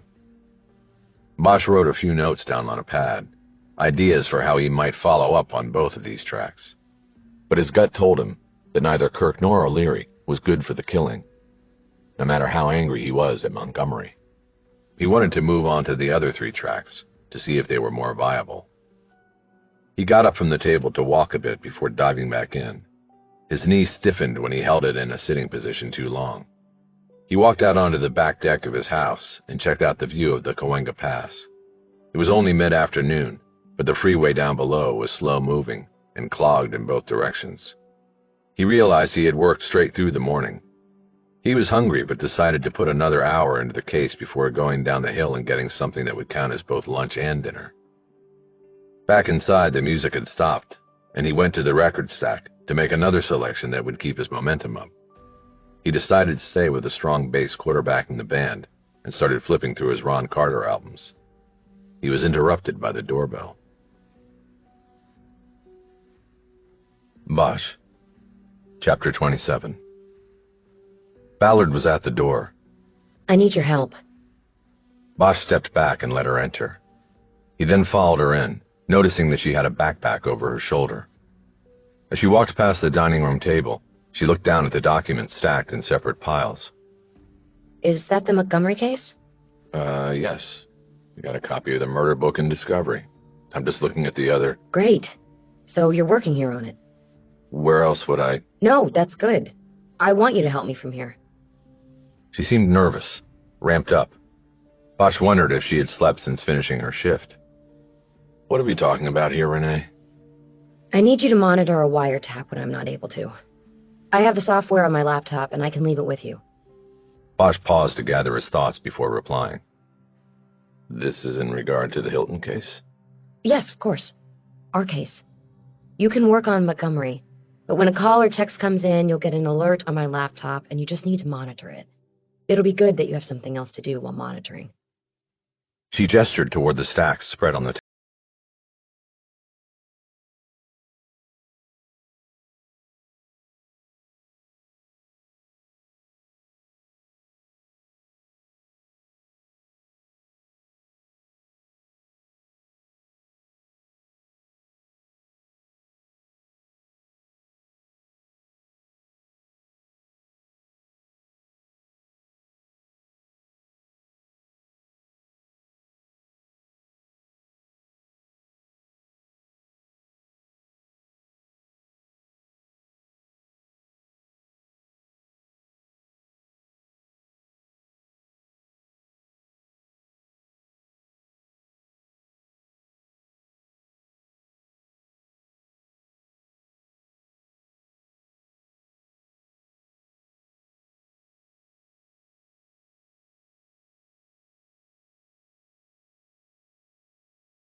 There were several calls from Hilton's apartment line to a payphone number in South Central. It was in a shopping plaza at Slauson and Crenshaw, the heart of Rolling 60s turf. The original investigators didn't do anything with it, thought it was a dealer connection. But I think Hilton was calling Kid there, or trying to reach him, and it was becoming a problem for him. Bosch sat back and considered her theory as their food arrived. Once the waiter was gone, he summarized. Forbidden love. Lover's in prison, but outside that was the threat to Kid's position and power. Could get him ousted, maybe even killed. Ballard nodded. 1990? That wasn't going to go over on the gang streets. That wouldn't go over now. I heard about this case a few years before I quit, where guys on a no-knock search warrant hit a stash house and caught a guy from Grape Street in bed with another guy. They used it to turn him into an inside man in 5 minutes flat. That was more leverage than holding a 5-year sentence over his head. They know they can do the time if necessary, come out and be an operator. But nobody wants a gay rap in the gang. They get that, and they're done. They started to eat, both so hungry that they stopped talking. Bosch ran everything through his filters while silent and spoke when his hunger had been pushed back into its cage. So, tomorrow, how are you going to push his buttons? For one, I hope to catch him at home. Ballard answered, her mouth still full with the last bite of her steak. He's married now, and his business is in his wife's name. When I start mentioning Hilton and their prior relationship, I hope he panics. I doubt the wife knows about his gay relationships. I have a sketchbook. I start showing the drawings, and he'll shit a brick. But how does that get him on the phone? You're making it between him and her. What do you suggest, then? I'm not sure yet, but you have to tie it back to the gang. I thought about that, but then I put the risk on Denard Dorsey. He's in the Rolling 60s module at Men's Central. If Kid gets the word to somebody in there, Dorsey's toast. We need to scheme it some other way. Don't use Dorsey. There was another guy in the murder book who worked the street with Dorsey, Vincent Pilkey, but he died a few years back. That was after Kid left South Central, right? Think he'd know that Pilkey's dead? Ballard shrugged and attacked the garlic toast. Hard to say. Could be risky using his name. Kid might see through the scam. He might, Bosch conceded. He watched her eat the toast. She looked worn down, like a homeless person who had found a pizza crust in a trash can. I assume you're going out there without backup. There is none. This is you and me, and I need you on the phones. What if I'm nearby, someplace with Wi-Fi? There's got to be a Starbucks near whatever place you're going. Or you can show me how to make my phone a hotspot. Maddie does that. That's too risky. You lose signal, and you lose any calls that get made. I'll be fine. It's an in-and-out operation. I go in, light the fire, I get out. He, hopefully, starts making calls. Maybe texts. We still need to figure out how you light the fire. I think I just tell him I work cold cases. Was assigned this one and saw that he was never interviewed back in the day. I let it drop that back then there was a witness who described a shooter that looked a lot like him. He'll deny. I'll leave. My bet is he gets on the phone to try to find out who this witness is. Bosch thought about that and decided it could work. Okay. Good. But he knew that if that was the plan, he needed to say something about Ballard's readiness. Look, I know we made a deal and all that, but we're talking about a high-risk move here, and you need to be ready. So I have to say it. You look tired, and you can't be tired when you do this. I think you should put it off until you're ready. I am ready, and I can't put it off. It's a 72-hour tap. That's all the judge would give me. It starts as soon as the service providers begin sending the signal, which is supposed to be end of day today. So we have 3 days to get this going. We can't put it off. Okay. Then you take a sick day tonight so you can sleep. I'm not doing that either. I'm needed on the Late Show, and I'm not going to leave them high and dry. Okay. Then we go back to my house. I have a spare room you can use. You sleep on a bed, not sand, until it's time to go to work tonight. No, I have too much to do. Then that's too bad. You think this guy is safe because he's supposedly not in the gang anymore? Well, he's not safe. He's dangerous. And I'm not going to monitor anything if I think there's something wrong with the setup. Harry, you're overreacting. No, I'm not. And right now, the thing I think is wrong is you. Sleep deprivation leads to mistakes, sometimes deadly mistakes, and I'm not going to be part of that. Look, I appreciate what you're saying, but I'm not your daughter. I know you're not, and that has nothing to do with this, but what I said holds. You use the guest room, or you can get Olivas to monitor the tap for you. Fine. I'll sleep. But I want to take this garlic toast to go. Not a problem. Bosch looked around for the waiter so he could get the check. Chapter 28. While Ballard slept, Bosch went back to the Montgomery case. He kept the music off so as not to disturb her. Not knowing when she might get up, he decided to dive into the shortest stack of documents relating to the 3 remaining cases he needed to review. These emanated from Judge Montgomery's service in civil court during the last 2 years of his life. The shortest stack was actually a hybrid case. It involved a judge in both criminal and civil courts. It started with a murder case in which a man named John Proctor was convicted in an intentional hit and run of a woman who had been struck while walking to her car after leaving a Burbank bar, where she had rejected several efforts by Proctor to buy her drinks and start a conversation. Proctor was represented at trial by an attorney named Clayton Manley. Proctor fired him after the conviction and hired an attorney named George Grayson to handle his appeal. Prior to Proctor's sentencing, Grayson filed a motion for a new trial based on ineffective assistance of counsel. It is a routine gambit to request a new trial based on poor lawyering, though it is rarely successful. But in this case, the argument had merit. The motion described several things Manley failed to do in prepping for trial, including exploring a third-party culpability defense based on the fact that the victim was in the midst of a bitter divorce at the time of her death, and that her estranged husband had been arrested twice for domestic abuse. The appeal also included several instances at trial when Manley did not ask pertinent questions of prosecution witnesses or had to be prompted by the judge to object to the prosecutor's witness questioning. Twice during the trial, while the jury was not in the courtroom, Judge Montgomery hammered Manley for his poor performance, one time directly asking him if he was on any medication that could explain his lack of focus on the case. Manley worked for the downtown law firm of Michelson and Mitchell, which had taken on the case and then assigned it to Manley to handle. Though he had handled other criminal matters for the firm, it was his first murder case. In a 1-100 decision, Montgomery ordered a new trial, revealing his decision at Proctor's scheduled sentencing. In open court, he agreed with Grayson's contention that Manley had blown the case with his inattentiveness and inaction. In canceling the sentencing and ordering a new trial, Montgomery went on record with his view of Manley's performance, castigating the lawyer for his many failures and banning him from handling any future cases in his court.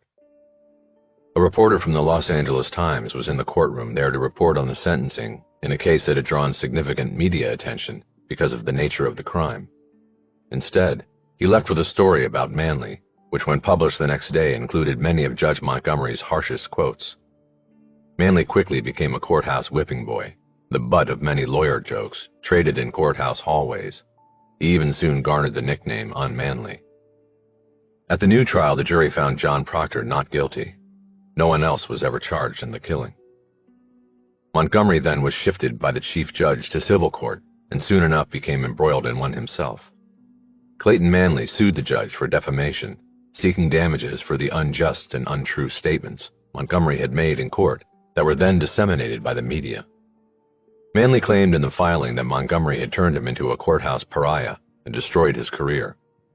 Manley said he still worked for Michelson and Mitchell, but was no longer assigned criminal cases and had not appeared in court in any capacity since the Proctor case. The lawsuit was quickly dismissed on the grounds that a judge's rulings and statements in court were not only protected by the First Amendment right to free speech, but sacrosanct for the unbiased and unfettered administration of justice in court. Manley appealed the ruling, but higher courts similarly rejected it twice before he dropped the matter. That was the end of it, but when Montgomery was murdered a year later, his clerk gave the name Clayton Manley to detectives asking who the judge's enemies might be. Gustafson and Reyes thought enough of it to investigate and started by reviewing all matters regarding the Proctor case. They saw there was enough to proceed to the next level. Reyes interviewed Manley at his office with his own attorney, William Michelson, present. Manley provided a solid alibi for the morning of the murder. He was in Hawaii on vacation with his wife at a resort on Lanai. Manley gave the detective copies of his boarding passes, hotel, and restaurant receipts, and even photos from his iPhone of him on a fishing charter taken the day Montgomery was murdered. He also provided copies of emails from friends and associates, including Michelson, who reported the murder to him because they knew he was thousands of miles away in Hawaii. The interview with Manley had occurred a week before the DNA testing came back with the match to her stat. It explained why the Manley stack was the shortest. The detectives apparently accepted Manley's denial of involvement in his alibi. Still, something about the Manley angle bothered Bosch. There was no mention in the chronological record of the interview with Manley having been set up in advance. In fact, that would have been poor form. Investigators routinely approach subjects without warning.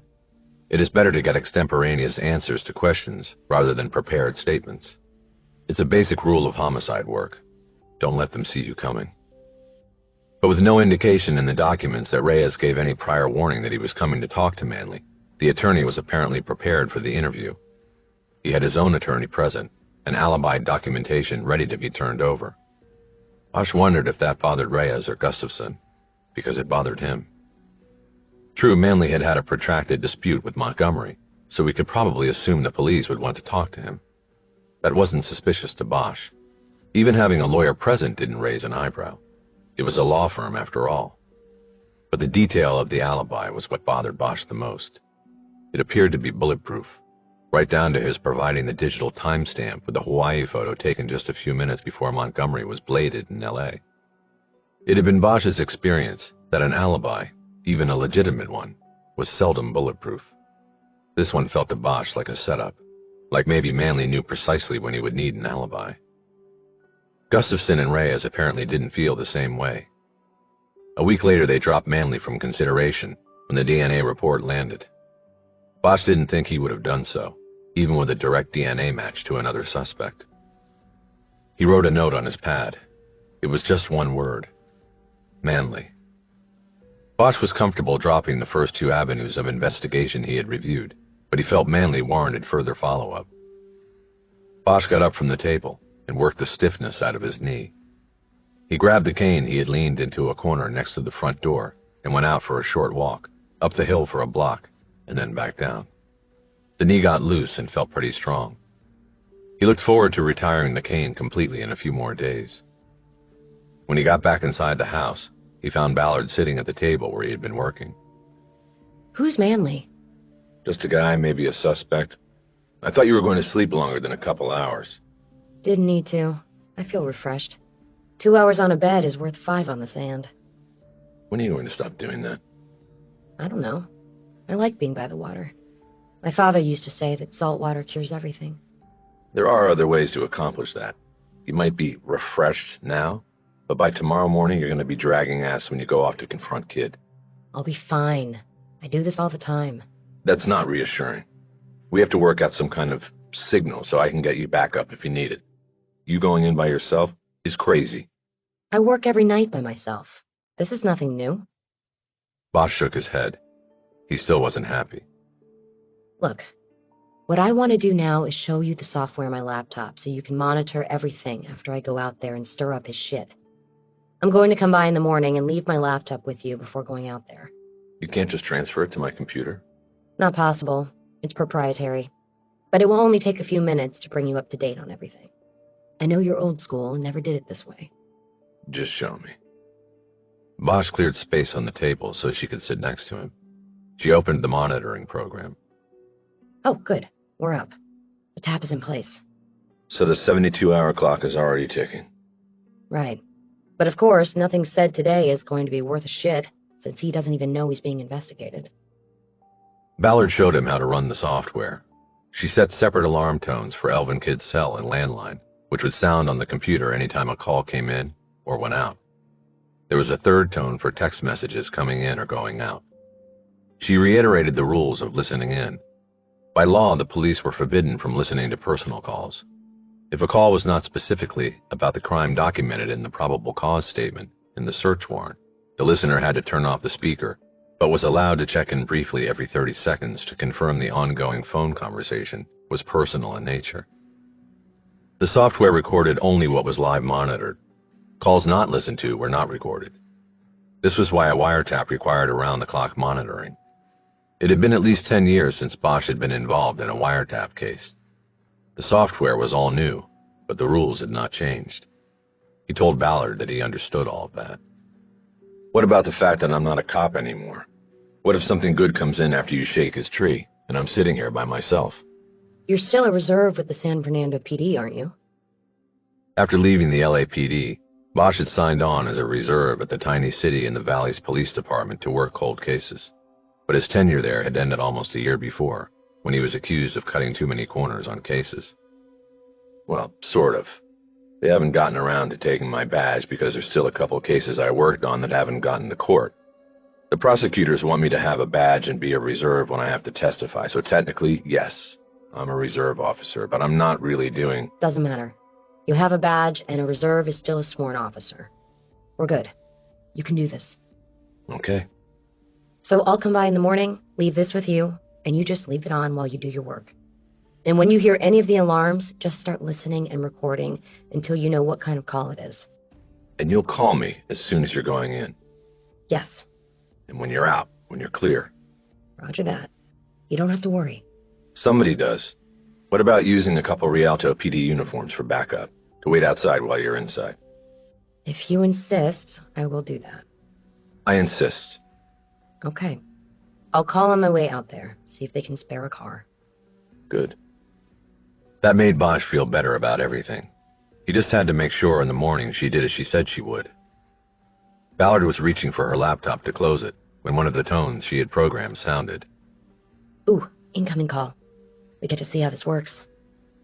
She moved her hand down to the touchscreen and slid the cursor to the record button. They heard a man's voice answer. Hello? Chapter 29. It was a collect call from the men's central jail.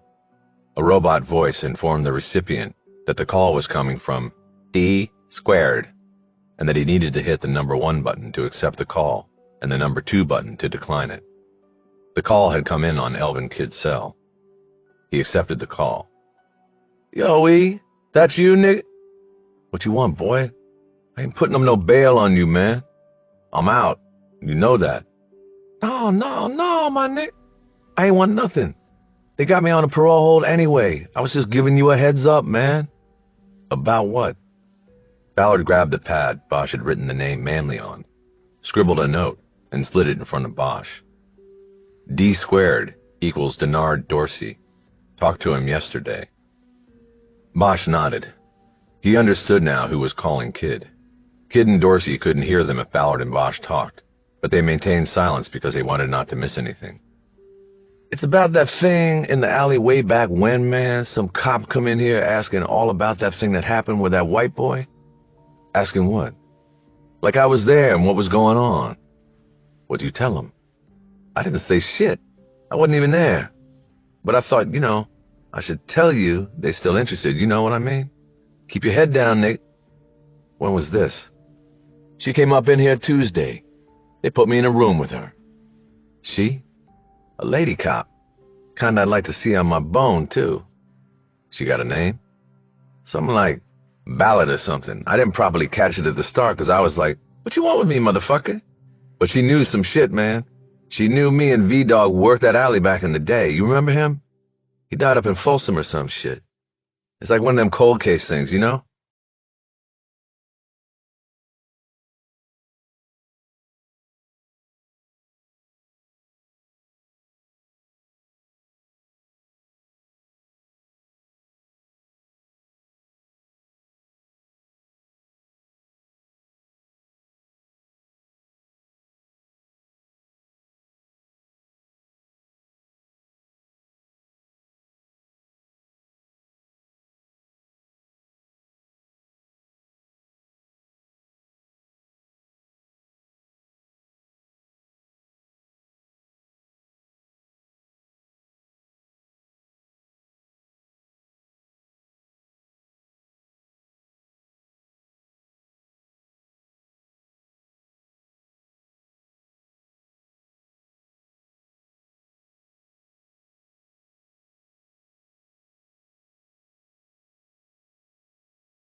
one. She saw a single patrol car with its roof lights flashing behind an old van that advertised 24-hour rug cleaning on its side panels. Ballard didn't have time to wonder about who would need rug cleaning in the middle of the night. One of the patrol officers who had stopped the van came toward her car, flashlight in hand. It was Rich Meyer, whom she had seen earlier at roll call. Ballard killed the engine and exited the car. "Rich, what do you got?" "This guy in the van, he must have gotten off the freeway and pulled under here so that the women he had in the back could take care of business. Me and Shu come passing through, and there's 4 women squatting on the sidewalk." "Squatting?" "Urinating. It looks like human trafficking, but nobody's got ID and nobody's speaking English." Ballard started toward the van, where Meyer's partner, Schumann, was standing with a man and 4 women, all of them with hands bound behind their backs with zip ties. The women wore short dresses and appeared disheveled. They all had dark hair and were clearly Latina. None looked older than 20. Ballard pulled her mini-light off her belt and first pointed the beam through the open rear doors of the van. There was a mattress and some ragged blankets strewn across it. A couple of plastic bags were filled with clothes. The van smelled of body odor and desperation. She moved the light forward and saw a phone in a dashboard cradle. It had a GPS map glowing on it. Moving around the van to the driver's door, she opened it, leaned in, and pulled the phone out of its holder. By tapping the screen, she was able to determine the van's intended destination, an address on Etowanda Street in the valley. She put the phone in her pocket and went over to where Meyer and Schumann were standing with the detainees. "Who do we have working tonight that has Spanish?" Ballard asked. Perez is on. She's in the U-boat," Meyer said. "And Basinger is fluent." Ballard now remembered seeing both officers at roll call. She knew Perez pretty well, plus she thought a woman would be better for interviewing the 4 females. If she was working the U-boat, which is what they called a single-officer car that only took reports on minor crimes, calling her would not pull her off active patrol. She raised her rover and requested that Officer Perez roll to the scene. Perez came back with a Roger and an ETA of 8 minutes. "We should just call ICE and be done with this," Schumann said. Ballard shook her head. "No, we're not doing that," she said. "That's the protocol," Schumann insisted. "They're obviously illegals. We call ICE." Ballard saw that Schumann had 1 bar on his uniform sleeve. 5 years on the job. She looked at Meyer, who had 4 bars on his sleeve. He was standing slightly behind Schumann. He rolled his eyes so only Ballard would see. It was a sign that he wasn't going to cause Ballard any grief on this. "I'm the detective," Ballard said. "I have control of this investigation. We're not calling ICE. If you have a problem with that, Schumann, you can get back in your car and go back out on patrol. I'll handle it from here." Schumann averted his eyes and shook his head.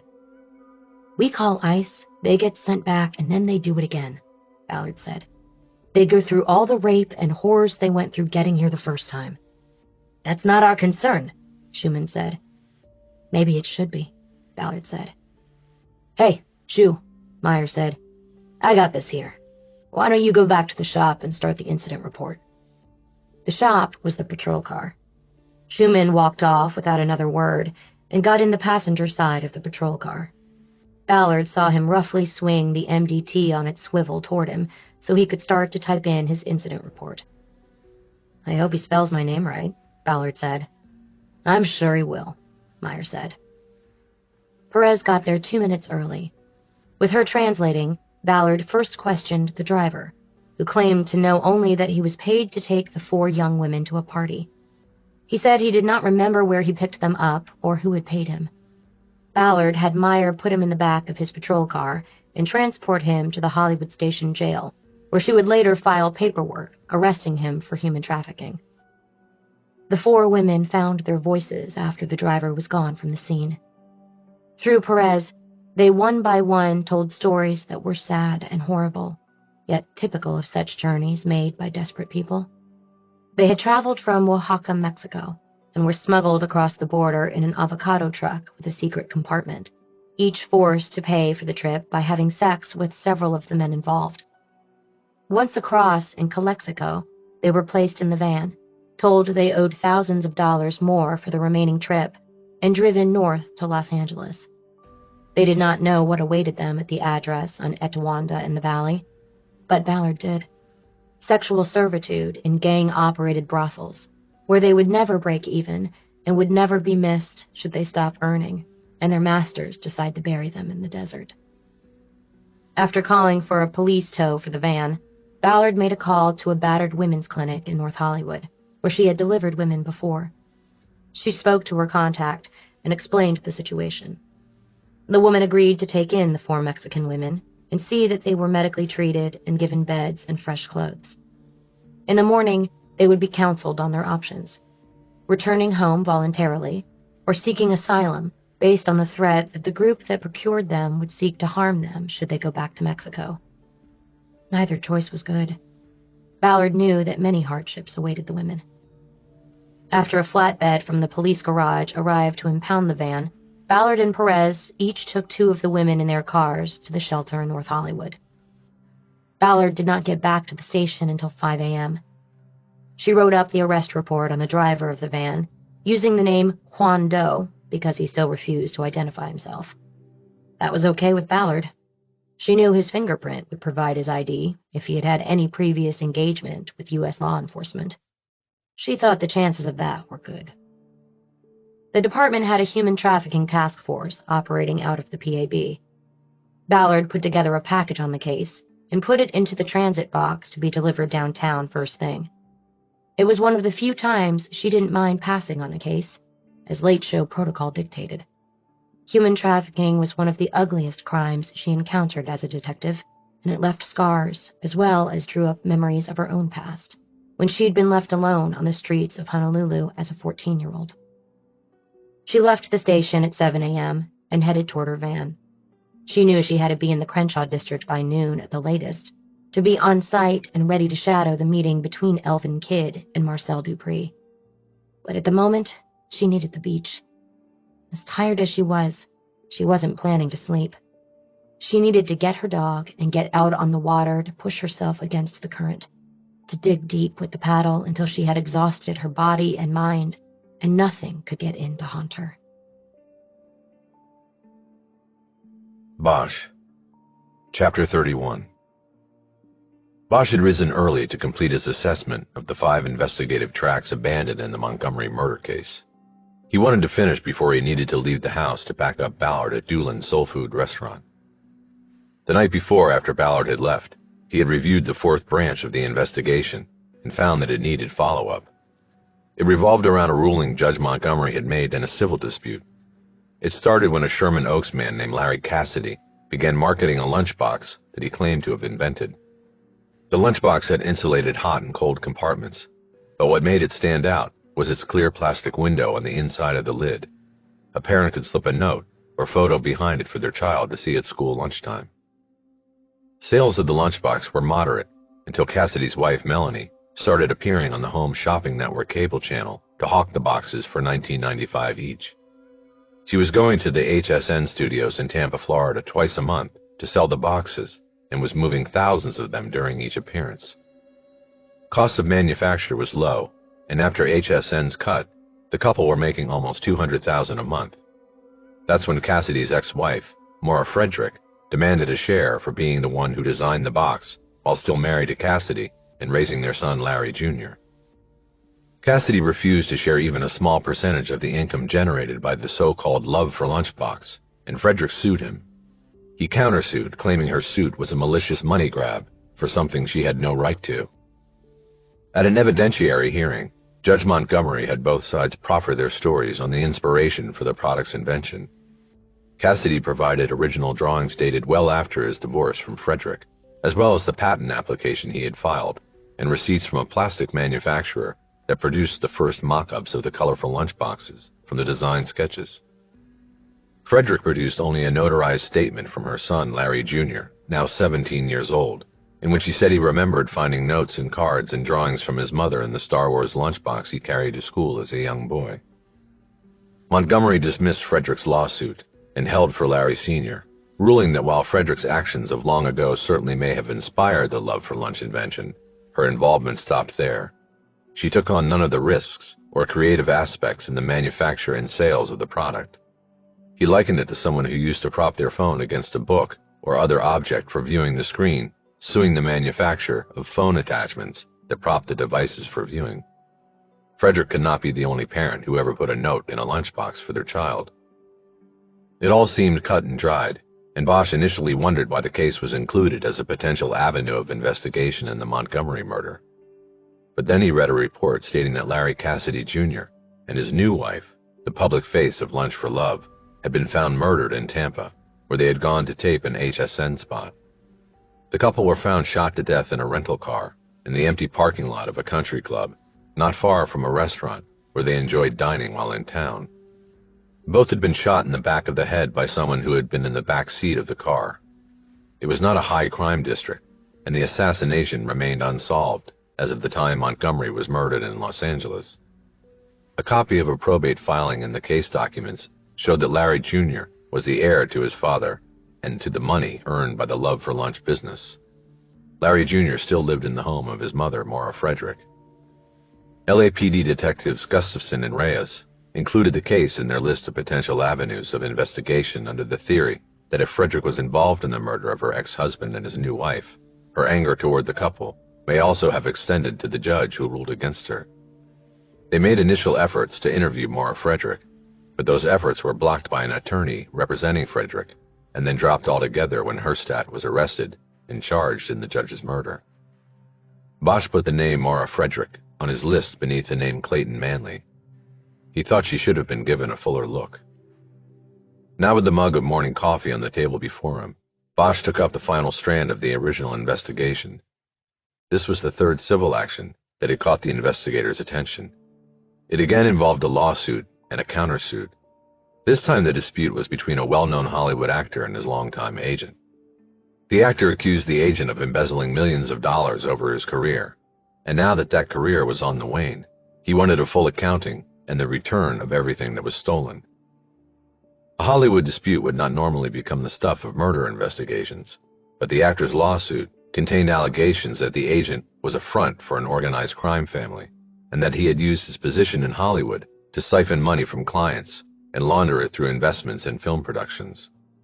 The actor said he had been threatened with violence by the agent and his associates, including a visit to his home, the address of which was a carefully guarded secret, by a man who said the actor would get acid thrown in his face and his career ruined if he persisted with a lawsuit or attempted to change agents. In a case that spanned the entire 3 years that Montgomery occupied his bench in civil court, the judge ultimately ruled in favor of the actor, awarding damages of $7.1 million and voiding the contract between actor and agent. The case was included in the Montgomery murder investigation because at one point in the long proceedings, Montgomery reported to court authorities that his wife's pet cat had turned up dead in their front yard by what appeared to be foul play. The animal had been slashed open from front legs to back and did not appear to have injuries that could be attributed to a coyote, even though Montgomery and his wife lived in the Hollywood Hills.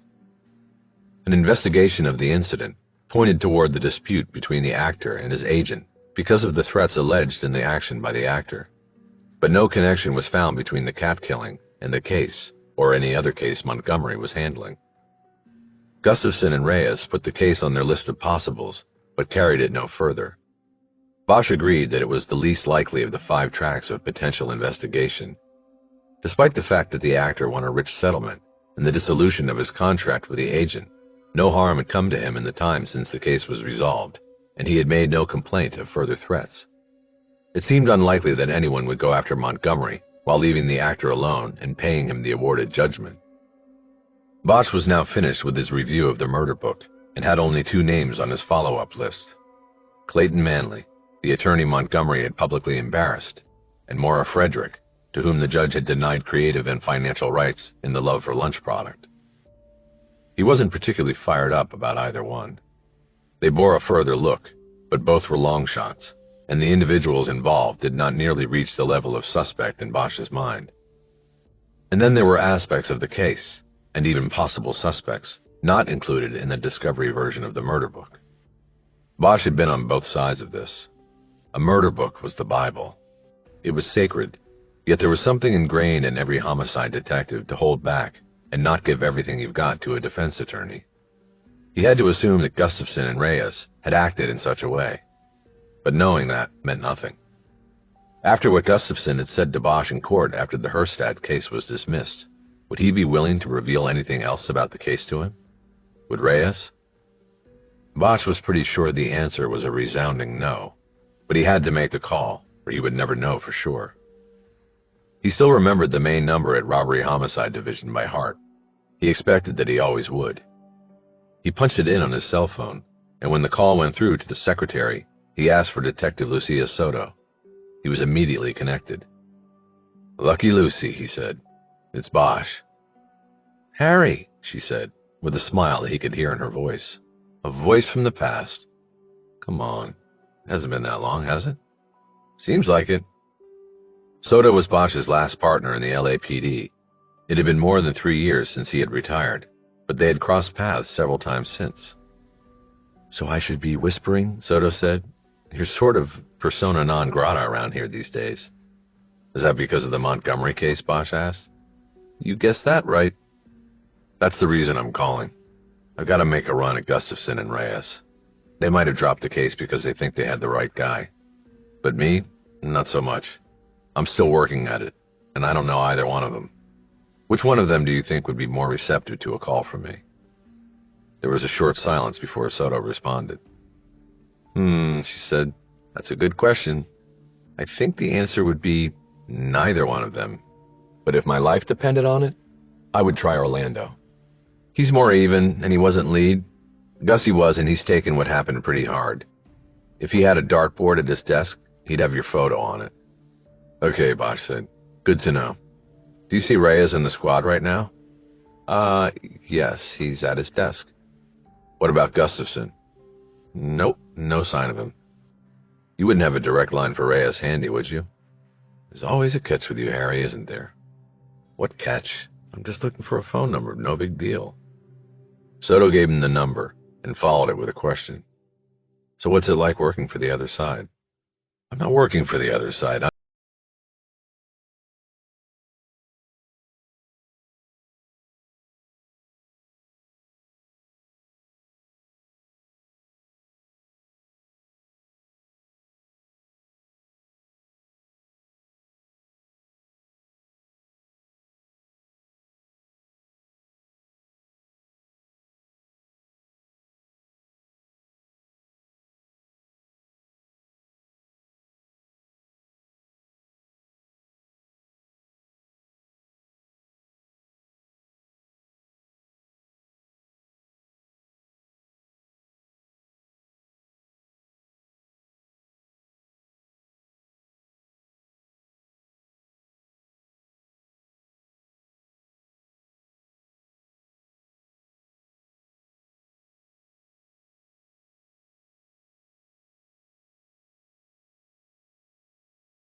down by Muse.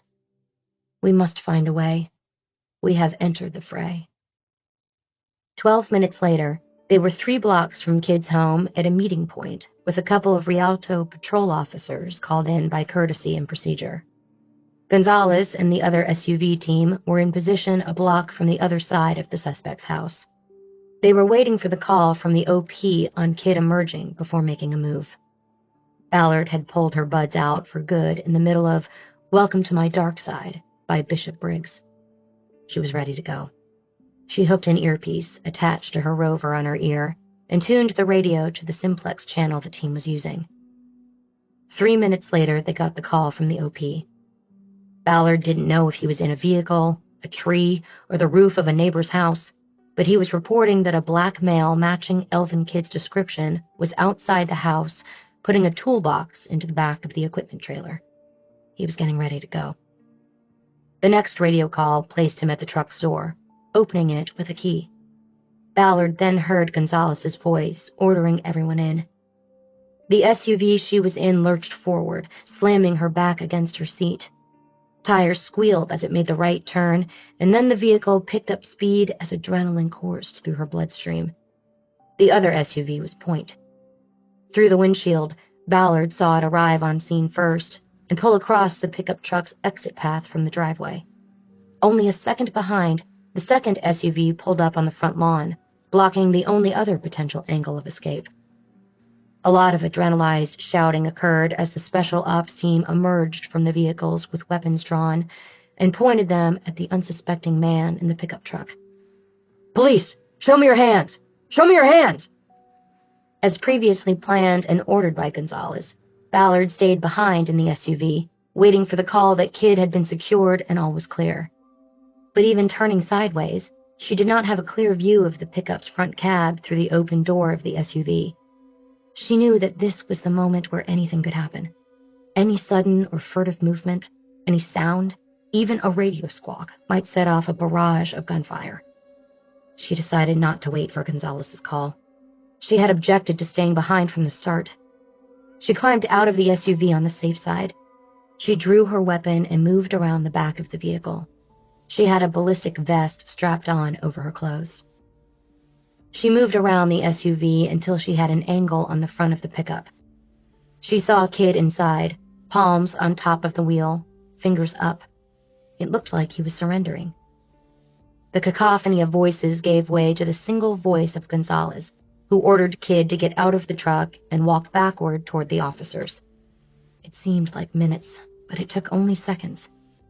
Kid was grabbed by 2 officers, put on the ground, and cuffed. They then stood him up, leaned him forward over the hood of his truck, and searched him. "What is this?"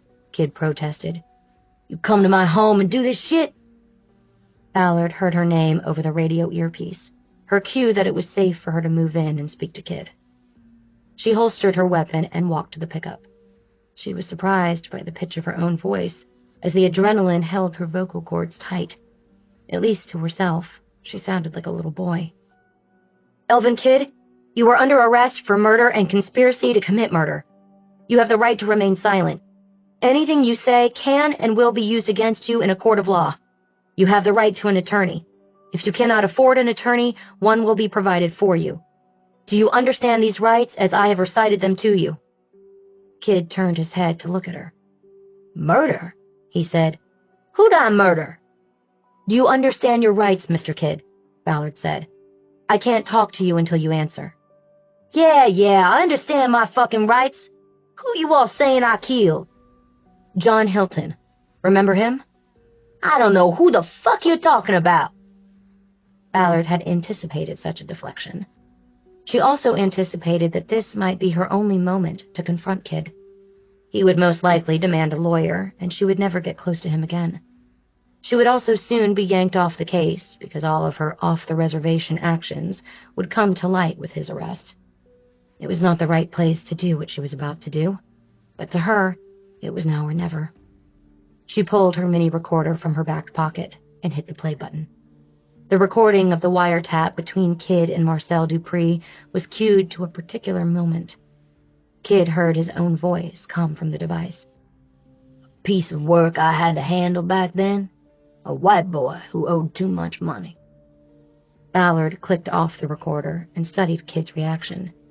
She could see the wheels grinding, then coming to a halt at the phone call he had received from Dupree. She could tell he knew he had just experienced his last moments of freedom. "We're going to take you back to L.A. now," Ballard said, "and you'll get a chance to talk to me if—" She was interrupted by a voice in her ear. The man in the observation post. "Somebody's coming out. Black female, white bathrobe. She's got, I think, gun! Everyone reacted. Weapons were drawn, and the special ops guys all turned toward the front of the house. Through the narrow space between the two black SUVs, Ballard saw the woman on the stone walk leading from the front door to the driveway. She wore an oversized robe, probably her husband's, that had allowed her to conceal a handgun in the sleeve. It was up and out now, and she was yelling, "You can't take him!" Her eyes then fell on Ballard, who stood there as an open target in the clearing between the two SUVs and the pickup. Ballard held the recorder in her hand instead of her gun. Ballard saw the woman's arm come up. It almost seemed to be in slow motion. But then the movement stopped, the angle of the gun still down. Then the side of her head exploded in blood and tissue before Ballard even heard the shot come from a distance. She knew it had come from the OP. The woman's knees bent forward and she collapsed on her back on the stone path. Her husband had likely installed himself at their house.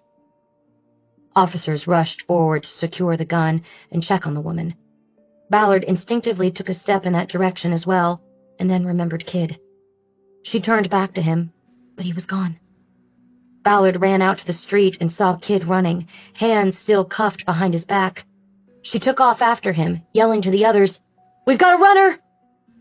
Kid was fast for a man his age, wearing construction boots and running with his arms behind his back. But Ballard closed on him before the end of the block and was able to grab the chain between his cuffs and pull him to a stop. Now she pulled her gun and held it at the side of her thigh. "Did you kill her?" Kid said breathlessly. "Did you motherfuckers kill her?" Ballard was out of breath herself. She tried to gulp in air before responding. She felt sweat popping on her neck and scalp. One of the SUVs was barreling down the street toward them. She knew they would grab him now, and these would possibly be her last moments with Kid. "If we killed her, it's on you, Elvin," she said. "It's all on you." Chapter 42. The killing of Cynthia Kidd had brought out the Critical Incident Vehicle, which was a 32-foot RV repurposed as a mobile incident command and interview center. The CIV was parked 2 doors down from the Kidd home. The street was taped off at both ends of the block, with members of the media standing vigil at the closest point. The physical and forensic investigation continued at the house, while all officers involved in the morning's incident were debriefed by detectives from the Force Investigation Division in the second room of the CIV, the room dubbed the Box because of its perfectly square dimensions. FID detectives interviewed the special ops officers one by one about the arrest gone sideways, and Ballard was listed as last to be questioned. Each officer had a union defense representative at their side, because they all knew that the outcome of the shooting investigation could determine their career paths. There was a somber silence hanging over everything. A highly trained SWAT team had killed the wife of a suspect under arrest. It was a colossal failure of tactics. Added to that, the dead woman was black, and this would invariably draw massive public scrutiny and protest. It would invariably lead to rumors that the victim had been unarmed and simply gunned down. The true story, as bad as it was on its own, would be bent to the needs of those with agendas or axes to grind in the public forum. Everybody on scene knew this, and it resulted in a blanket of dread descending over the proceedings on the residential street in Rialto. It was almost 3 hours after the shooting before Ballard was finally interviewed. The session with an FID detective named Catherine Maloney lasted 26 minutes and was largely focused on the tactics Ballard had used during the Kidd arrest and the tactics she had observed being used by the arrest team. Ballard's defense rep, Teresa Holman, happened to have been in Ballard's academy class, where they competed closely in all the physical challenges for top female recruit, but always had beers and cheers at the academy club after. It was that bond that had prompted Ballard to ask her to be her rep. Up until the final minutes of the questioning, Ballard believed she had given no answer that could come back on her or the special ops team in terms of mistakes or poor tactics. Then Maloney hit her with a trap question. At what point did you hear Lieutenant Gonzalez or anyone else order someone to either watch or guard the front door? She asked. Ballard took several seconds to compose her answer. Holman whispered in her ear that there was no good response, but that she had to answer. There was a lot of yelling, Ballard finally said. Screaming at Elvin Kidd in the truck. I was concentrating on him and my role in the arrest, so I didn't hear that particular order when it was given. Are you saying that there was an order and you just didn't hear it? Maloney asked. Or was it that there was no order given? Ballard shook her head. See, I can't answer that one way or the other, she said. I had a laser focus on what I was doing and needed to be doing. That's how we're trained. I followed my training. Going back now to the planning meeting prior to the operation, Maloney said, did you tell Lieutenant Gonzalez that the suspect was married? I did. Did you tell him or members of the team that the wife could be expected to be in the home? I think we all knew, making the arrest so early in the morning, that we could expect her to be on scene. In the house. Thank you, Detective. That's it for now. She reached over to turn the recorder off, but then stopped and turned back to Ballard. One more thing, she said. Do you believe that killing Mrs. Kidd may have saved the lives of officers today? This time Ballard didn't pause. Absolutely yes, she said. I mean, we were all wearing vests, and those guys had ballistic helmets and so forth, so you can never be sure. But I was standing there in the open in front of the pickup, and she could have shot me. Then for a moment she hesitated and got hit herself. If she hesitated, do you think she was not intending to fire her weapon? Maloney asked. No, it wasn't that. She was going to shoot. I could feel it. But she hesitated because I was between her and her husband. Until he took off running, that is. I think she thought that if she shot and missed me, she might hit him. So that's when she hesitated. Then she got hit, and maybe that saved my life. Thank you, Detective Ballard. Sure. If you don't mind staying in the room, your captain wants to come in and speak to you next. My captain? Captain Olivas. You were working this case for him, correct? Oh, yes, correct. Sorry. I'm still a little shaken up. Understandable. I'll send him in. Ballard was surprised that Olivas was on scene. They were more than an hour away from the city, and she hadn't expected him to be involved in the FID investigation at all. Her mind raced, and she began to feel dread at the realization that Olivas must have been informed about the case that had led to Elvin Kidd. He knew what she had done. He told me he wanted to speak to you alone, Holman said. Is that okay? She and Teresa still met for beers from time to time, even though their paths in the department were quite different. Ballard had previously told Holman of her history with Olivas. Or I can stay, she said. No, Ballard said. I'm okay. You can send him in. The truth was, Ballard didn't want a witness to what might come out or happen next, even if that witness was her own friend and defense rep. After Teresa left, Olivas entered the CIV, walked through the outer room and into the box. He silently took a seat across the table from Ballard. He stared at her for a moment before speaking. I know how you did it, he said. Did what? Ballard said. Got my signature on the wiretap warrant. Ballard knew there was no use denying the truth. That wasn't the right move here. And I'm willing to play along. Why? Because I've got a year until I'm out. I don't need another fight with you. And right now, this is another feather in my cap. We took down a murderer, cleared a 30-year-old case. We? That'll be how it plays. We both win. You keep your badge, I look good. What's not to like about that? I guess that woman who got her head blown off might find something not to like. People do stupid things in high-stress situations. Gangbanger's wife? There will be no blowback on this one. Internally, at least. There will be protests and Black Lives Matter and all of that. But internally, she doesn't matter in this equation. She's collateral damage. What I'm saying, Ballard, is that I could take you down for this. Take your badge. But I'm not. I'm going to give you credit for this. And you give me credit right back. Ballard knew what was happening. The command staff of the department was known to watch out for their own. Olivas was angling for one more promotion before he pulled the pin on his career. You want to make deputy chief, don't you? She said.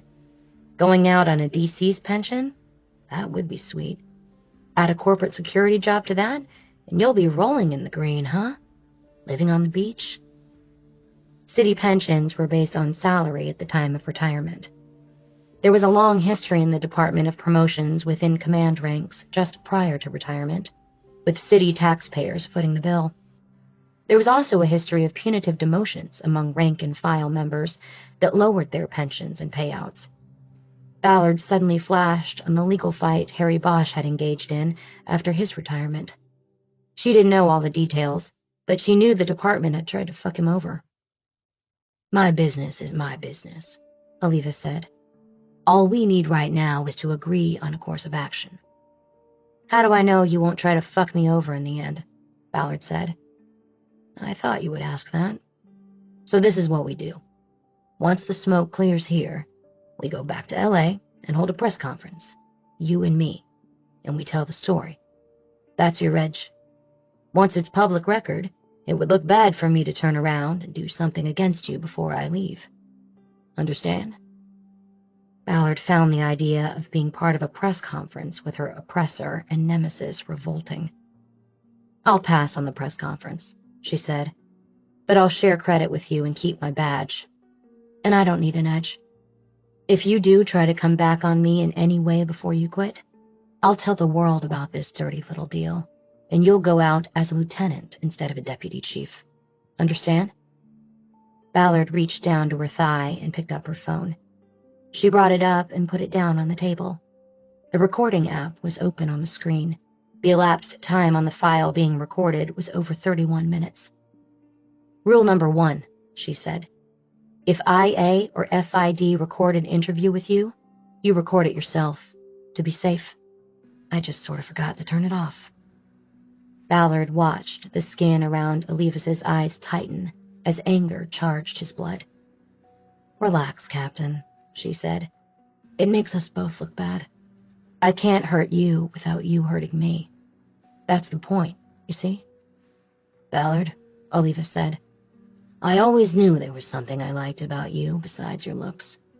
You're a devious bitch, and I like that. Always have. She knew that he thought the words would hurt and distract her. He made a swipe at the phone, but she was ready and grabbed it off the table, his hand brushing over hers. She stood up, her chair falling back against the aluminum wall. You want to fight me for it? She asked. I've gotten strong since you did what you did to me. I will kick your fucking ass. Olivas remained seated. He held his hands up, palms out. Easy, Ballard, he said. Easy. This is crazy. I'm good with what we said. The deal. The door to the CIV opened, and Teresa Homan looked in, drawn by the clattering of the chair against the vehicle's thin wall. Everything okay in here? She asked. We're fine, Olivas said. Homan looked at Ballard. She wasn't taking Olivas' word for it. Ballard nodded, and only then did Homan step back and close the door. Ballard looked back at Olivas. So we have a deal? She asked. I said yes, he said. Ballard turned off the recording app and put her phone in her pocket. Except now I want something else, she said. A couple of things, actually. Jesus Christ, Olivas said. What? If Elvin Kidd decides to talk, I do the interview. Not a problem, but he'll never give it up. That'll get him killed inside. I already heard he told FID to pound fucking sand when they tried to question him about his own wife getting killed. No interview. He wants a lawyer. I'm just saying. My case, my interview. If there is one. Fine. What's the other thing? The arson case. Put me back on it. I can't just... It was a midnight crime. You need a midnight detective. That's what you say and what you do. You tell the others on the case that there's a briefing tomorrow at 8 to bring me up to date. Okay, fine. But it's still run out of RHD, and my guys are lead. Fine. Then I think we're done here. And I want the summary report on this on my desk before that meeting. Not a problem. She turned toward the door. Olivas spoke to her as she was stepping out. You watch yourself, Ballard. She looked back at him. It was an impotent threat. She smiled at him without humor. You do that too, Captain, she said. Chapter 43. It took Ballard most of her shift after roll call that night to write up the final summary report on the Hilton case. It had to be complete, but carefully worded on 3 fronts. One was to keep Harry Bosch in the clear, and the second was to include Olivas in a way that would be acceptable under lines of command and protocol. The third front was actually the most difficult. She had left her direct supervisor, Lieutenant McAdams, in the dark through the entire investigation. Her saying in the report that she had been operating under the direction of Captain Olivas covered a lot of things, but did nothing to lessen the damage that her actions would do to her relationship with McAdams. She knew that she was going to have to sit down with him sooner rather than later and try to smooth things over. It would not be a pleasant conversation. Her only break came when she got up from the computer to change her focus and relax her eyes. She took her cruiser and went over to the taco truck to pick up some food to go. Digoberto was once again working alone, but at the moment, at least he was busy with a line of nightingales. 3 young women and 2 men, fresh out of a club that had just closed at 4 a.m. Ballard waited her turn and listened to their insipid chatter about the scene they had just left. Ballard hoped there would be some fresh shrimp left by the time she ordered. When one of the men noticed the badge peeking through her coat on her belt, their talk dropped to whispers. And then, by group consent, they offered Ballard the front of the line, since she was obviously working and they weren't sure what to order.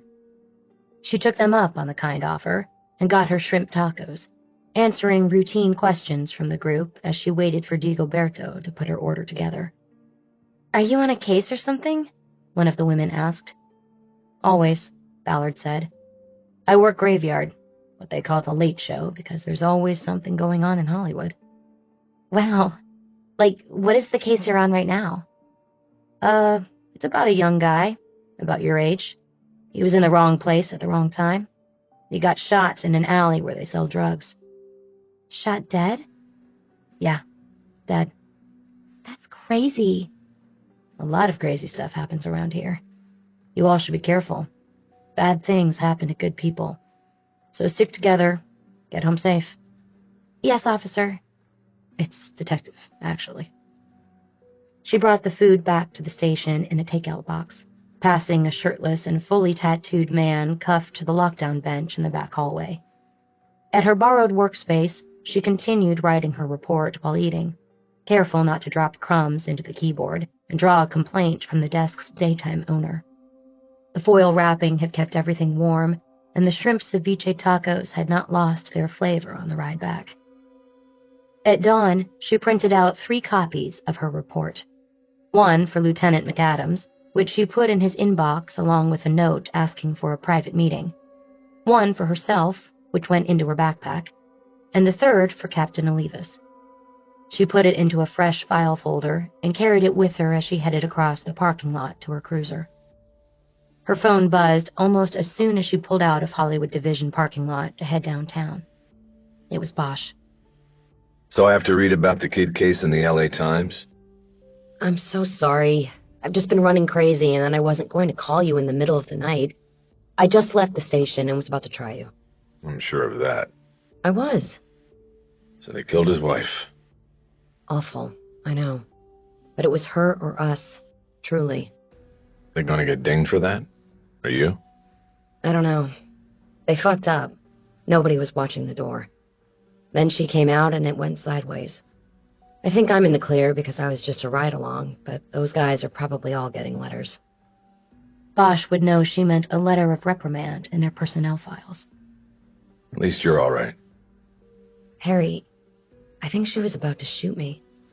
Then she got hit. Well, then they had the right man in the OP. Still, we had locked eyes.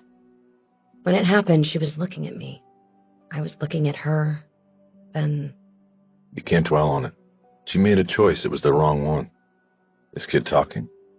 He lawyered up and isn't talking. I think he thinks he can sue the city for his wife and get enough money for a big-time lawyer. Maybe your boy, Holler.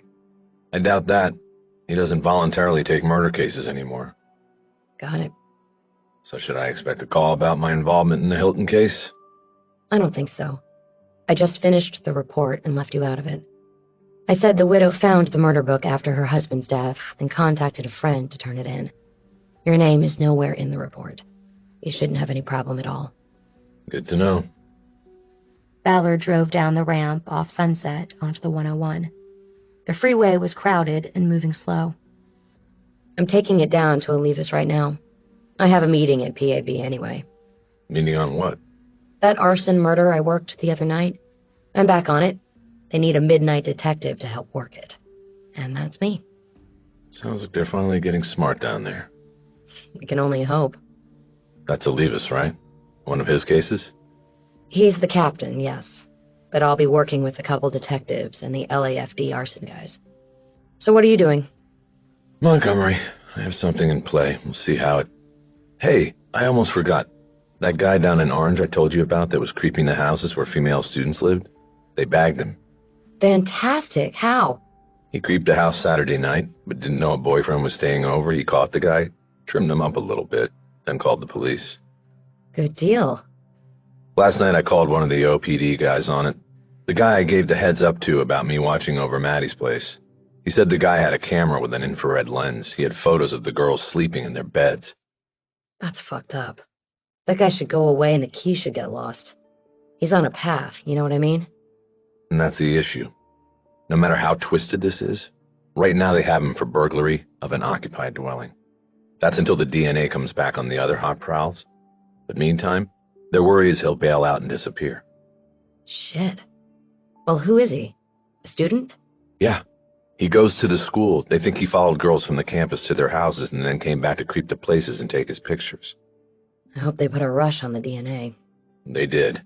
And my guy's gonna let me know if he makes bail. The arraignment's this morning, and they have a DA who's going to ask the judge to go high on the bail. Did your daughter ever know that you were going down there on Saturday nights and watching her house? Not exactly. It only would have worried her more. Yeah, I get that. They ended the conversation after that. Ballard bailed from the freeway at Alvarado and took First Street the rest of the way into downtown. She was early for her meeting, and early for most of the staff at PAB. She had her pick of parking in the garage beneath the police headquarters. She ended up on the Robbery Homicide Division floor 20 minutes before the meeting time set by Olivas.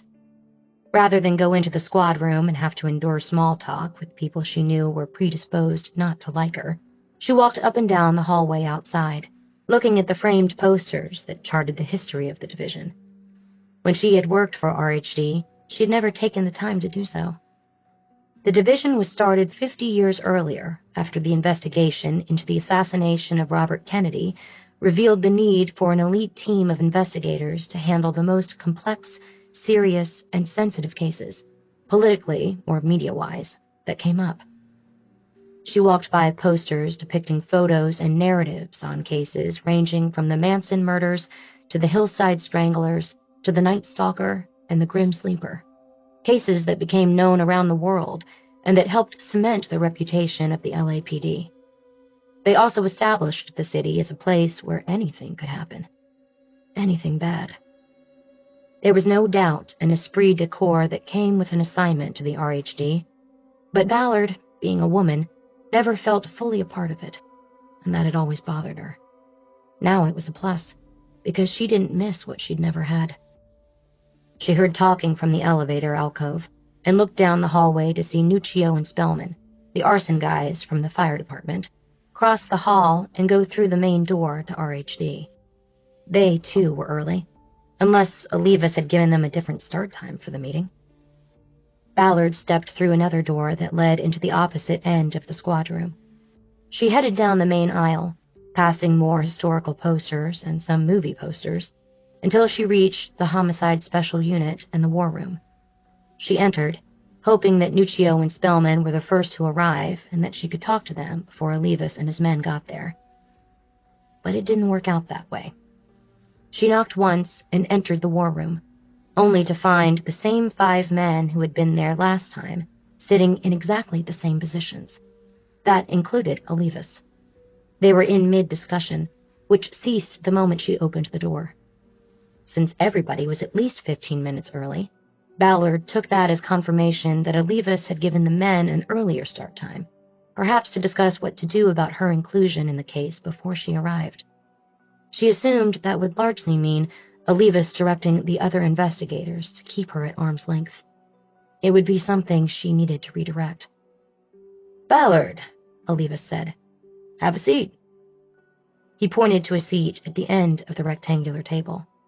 It would put her opposite him, with the 2 LAFD guys to her right and the 2 RHD guys, Drucker and Ferlita, to her left. On the table was a murder book with very few pages in it and a few other files, one of them thicker than the murder book. "We were just talking about you and how we're going to work this," Olivas said. "Really?" Ballard said. "Before I got here. Nice. Any conclusions?" "Well, for starters, we know we have you out there in Hollywood working the late show, so trolling for witnesses is still important. I know you did a couple sweeps out there already, but people in that world come and go. It would be good to hit that strip again." "Anything else?" "Well, we were just getting started." "Well, could we start then with an update on where we are on the investigation? What happened with the bottle I gave you guys?" "Good idea. Scrapyard, why don't you summarize where things are?" Drucker looked surprised that he had drawn the request from Olivas. He opened a file on the table in front of him and reviewed a few things in it, probably to gather his thoughts before speaking. "Okay. On the bottle," he said, "we took it into Layton's as suggested, and they did get a 12-point match to a thumbprint off the victim, Edison Banks. So we are good there. We went out last night to find the bottle collector you got it from, to re-interview him and see if there was anything else to glean from him now that we have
compared with the 100-year-old room, which was only 74 years old compared with the 100-year-old old room.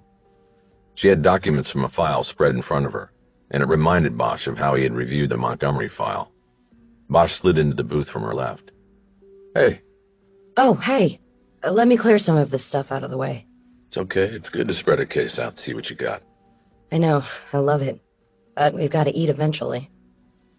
She stacked the reports in a crosshatch pattern so that the distinct piles she had been making wouldn't get mixed up. She then put it all down next to her on the banquette. I thought you wanted to tell me about your case. I do, but let's eat first. I also want to hear about what you've been so busy with. Probably not anymore. I think I just blew it. What? What do you mean? I have a guy, a Bunker Hill lawyer. I think there's a chance he had Montgomery hit. His alibi is just too perfect, and there are a couple other things that don't jibe. So I posed as a client, went in to see him, and they figured it out this morning. His boss did, so that's the end of that angle. What will you do now? Don't know yet, but just the fact that they got on to me about it makes me think I'm on the right track. I have to come up with something else. A waiter in a red half jacket came over. He put down plates of bread and butter and asked if they were ready to order. Bosch didn't need a menu, and Ballard had one in front of her. I wish it was tomorrow. How come? Thursday is chicken pot pie day. Ooh. I'll have the sandabs and an iced tea. The waiter wrote it down and then looked at Ballard. Are they good, the sandabs? Not really. That's why I ordered them. Ballard laughed and ordered the sandabs, and the waiter walked away. What are sandabs? Really? It's fish. Little ones that they bread and fry. Squeeze some lemon on them, you'll like them. What's the lawyer's motive on your case? Pride. Montgomery embarrassed him in open court, banned him from his courtroom for incompetence. The Times picked up on it, and it went from there. He hit the judge with a half-assed defamation suit that got thrown out and made more news, which only put his reputation further down the toilet. His name is Manley. People started calling him unmanly. And he's still at a Bunker Hill law firm? Yeah, his firm stuck with him. I think he's got to be related to somebody. He's probably Michelson's son-in-law or something. They have him in a back office down the hallway where the big shots can keep an eye on him. Wait a minute, Michelson? Who is that? He's the one who found out I was working on the Montgomery case, co-founder of the firm Michelson and Mitchell. Holy shit. Yeah, I sort of saw an email where he had told my suspect what I was up to. I don't mean about that. I mean about this. She pulled the documents she had been working on back up onto the table and started separating the individual stacks. She leafed through one of the stacks until she found what she was looking for and handed it to Bosch. It was a legal motion with a court date stamp on it. Bosch wasn't sure what he was looking for until Ballard tapped the top of the page and he saw the law firm letterhead, Michelson and Mitchell. What is this? It's my case. My crispy critter from the other night. The coroner identified him, and it turned out he was worth a small fortune. But he was a homeless drunk and probably didn't know it. That was a motion filed by Michelson and Mitchell last year, trying to kick him out of the family trust because he had been MIA for like 5 years. His brother wanted him out of the money and hired Michelson and Mitchell to get it done. Bosch read the front page of the stapled document. This is San Diego. Why would the brother hire an LA firm? I don't know. Maybe they have an office down there. But it's Michelson whose name is on the pleading. I just got all of the stuff from the meeting with the Levis this morning. Did the brother get what he wanted? No, that's the point. He didn't win. And a year later, the missing brother gets melted in his tent with a rigged kerosene heater. Ballard spent the next 10 minutes walking Bosch through the murder of Edison Banks, Jr. All the while, Bosch tried to wrap himself around the fact that the Michelson and Mitchell law firm was involved in both of their cases. Bosch didn't believe in coincidences, but he knew they happened. And here 2 detectives working different cases had just found a link between them. If that wasn't a coincidence, he didn't know what was. When Ballard finished her summary, Bosch keyed in on one aspect of the case she had mentioned. This woman who bought the bottle of vodka, no ID on her or the car? Not so far. The car's plate was stolen and the ATM card she used was bogus. Stolen from Vegas. And no photo. Nothing clear. I have the store's video on my laptop if you want to see. Yes. Ballard pulled her laptop out of her briefcase and opened it on the table. She brought up the video, started playing it, and turned the screen so Bosch could see it. He watched the woman park her car and enter, use the ATM, buy the bottle of vodka, and then leave. He noticed a height scale on the frame of the store's door. With the stilettos, the woman was almost 5'10" on the scale. Her height may have been discernible, but her face was never clearly seen on the video. But Bosch watched her mannerisms and the way she walked when she went back to the Mercedes. He knew that she could have been wearing all manner of disguises, from a wig to hip padding, but the way someone walked was usually always the same. The woman had a short stride that may have been dictated by her stiletto heels and skin-tight leather pants, but there was something else. Bosch moved the cursor to the rewind arrow on the screen and backed up the video so he could watch her get out of their Mercedes and enter the store. Her moving toward the camera gave another angle on her gait.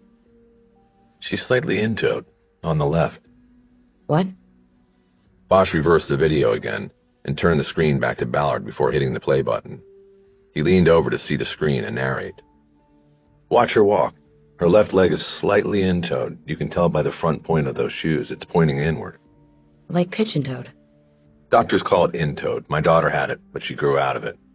But not everybody does. This woman, it's only on her left. Do you see it? Yes, barely. So what's it get us? Maybe she was faking it to fool observant investigators like you. I don't think so. Now Bosch went into his briefcase and pulled out his laptop. While it was booting up, the waiter brought him an iced tea. Ballard stayed with just water. Okay, look at this. He pulled up the surveillance video from Grand Park and started playing it. He turned the screen to Ballard. This is the morning Judge Montgomery got murdered. This is him coming down the steps on his way to the courthouse. Check out the woman walking ahead of him. That's Lori Lee Wells. They watched silently for a few moments. The woman was dressed in a white blouse and tan slacks. She had blonde hair, a thin build, and was wearing what looked like flats or sandals. Bosch continued his narration. They both go behind the elevator building. Her first. She comes out, but he doesn't. He was stabbed 3 times. She keeps going to the courthouse. She's in-toed. I see it, on her left side. The condition was more clearly seen when the woman turned and started walking directly toward the courthouse in the camera. One blonde-haired, one black-haired. You think it's the same woman? Same walk in both videos. Yeah, I do. What do we have here? Well, we have 2 different cases with the same law firm involved. The law firm with an attorney who had a grudge against Judge Montgomery. A law firm also representing the brother who had at least a legal grudge against Edison Banks. On top of that, this firm has represented a known organized crime figure from Las Vegas where, by the way, the woman in black's ATM number was stolen from. Who? A guy named Dominic Butino, an enforcer known as Batman, but not because he likes comic books and superheroes. And remember that Clayton Manley, the lawyer Montgomery threw out of his courtroom, is still at the firm. They have him hidden away under the watchful eyes of the founding partners. But when you have a lawyer who fucks up like that and brings shame to your firm, what do you usually do? Cut ties. Exactly. Get rid of him. But they don't do that. Why? Because he knows something. He knows something that could bring the house down. So what you're getting at here is that this law firm set up these hits. Manley was part of it, and they don't want him running around loose. We have no evidence of that, but yeah, that's exactly what I'm thinking.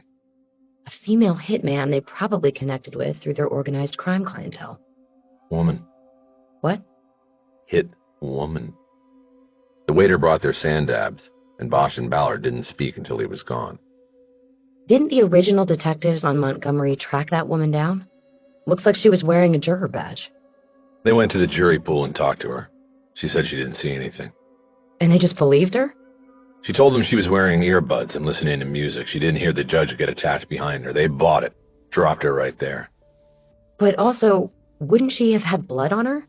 You said the judge was stabbed 3 times, and she's wearing a white blouse. You'd think so, but this was a pro hit. Montgomery was stabbed 3 times under the right arm in a wound cluster the size of a $50. The blade cut the axillary artery, one of the 3 main bleeders in the body. It's a perfect spot because the arterial spray is contained under the arm. The assassin walks away clean, the victim bleeds out. How do you know so much about this? Bosch shrugged. I had training when I was in the Army. Do I want to hear why? No, you don't. So then what do we do now about this hit woman? we go find her. Chapter 46. The first move they made was to find out whether Lori Lee Wells was Lori Lee Wells. Bosch had pulled the witness report on Wells out of the murder book files and shared it with Ballard. The report was written by Reyes, who had conducted the interview. It said he had routinely run Wells' name through the NCIS database and had found no criminal record. This was expected. LA County did not allow people with criminal records to serve on juries. No follow-up was noted in the report. Ballard and Bosch drove up to the valley and the address on the report after finishing their sand dabs. With Bosch driving, Ballard looked up Lori Lee Wells on IMDb and other entertainment databases and determined that there was a legitimate actress with a name who had had limited success in guest appearances on various television shows over the past years. You know there's a TV show on HBO about a hitman who wants to become an actor? I don't have HBO. I watched it at my grandmother's. Anyway, Lori Lee Wells was on it. So? So it's weird. The show is about a hitman wanting to be an actor. It's a dark comedy. And here we have an actress who might be a hitwoman. This isn't dark comedy, and I doubt Lori Lee Wells, the actress, is the Lori Lee Wells we're looking for. Once we confirm that, we need to figure out how and why her identity was taken and used by our suspect. Roger that. Lori Lee Wells, the actress, lived in a condominium on Dickens Street in Sherman Oaks. It was a security building, so they had to make first contact through an intercom at the gate. Never the best way to do it. Ballard had the badge, so she handled the introduction. Wells was home and agreed to see the two investigators. But then she did not bust the gate unlocked for nearly 3 minutes. As Bosch guessed, she was cleaning up, hiding or flushing illegal substances. Finally, the gate buzzed and they entered. They took an elevator to the 4th floor and found a woman waiting by an open door. She resembled the driver's license photo they had pulled up earlier. But Bosch realized immediately she was not the woman they had studied on the videos. She was too short. This woman was barely 5 feet tall. Even 4-inch stilettos would not make her as tall as the woman who hit the 5'10" mark on the door of Mako's. Alicia? Ballard said. She wanted to keep the interview friendly, not adversarial, and going with first names was prudent. That's me, Wells said. Hi, I'm Renee, and this is my partner Harry. Wells smiled, but looked a long time at Bosch, not able to hide her surprise at his age and the fact that he wasn't doing the talking. Come on in, she said. I hate to say this because I've actually played this part in a TV show, but what's this about? Well, we're hoping you can help us. Can we sit down? Oh, sure, sorry. Wells pointed to the living room, which had a couch and 2 chairs clustered around a fireplace with fake logs in it. Thank you. Let's get the preliminaries out of the way. You are Lori Lee Wells, date of birth February 23rd, 1987, correct? That's me, Wells said. Have you been on jury duty any time in the last 5 years? Wells furrowed her brow. It was a question from left field. I don't think so, she said. The last time was a long time ago. Definitely not last year? No, definitely not for a long time. What is it? Were you interviewed last year by 2 LAPD detectives investigating a murder? What? What is this? Should I call a lawyer or something? You don't need a lawyer. We think someone was impersonating you. Oh. Well, yes.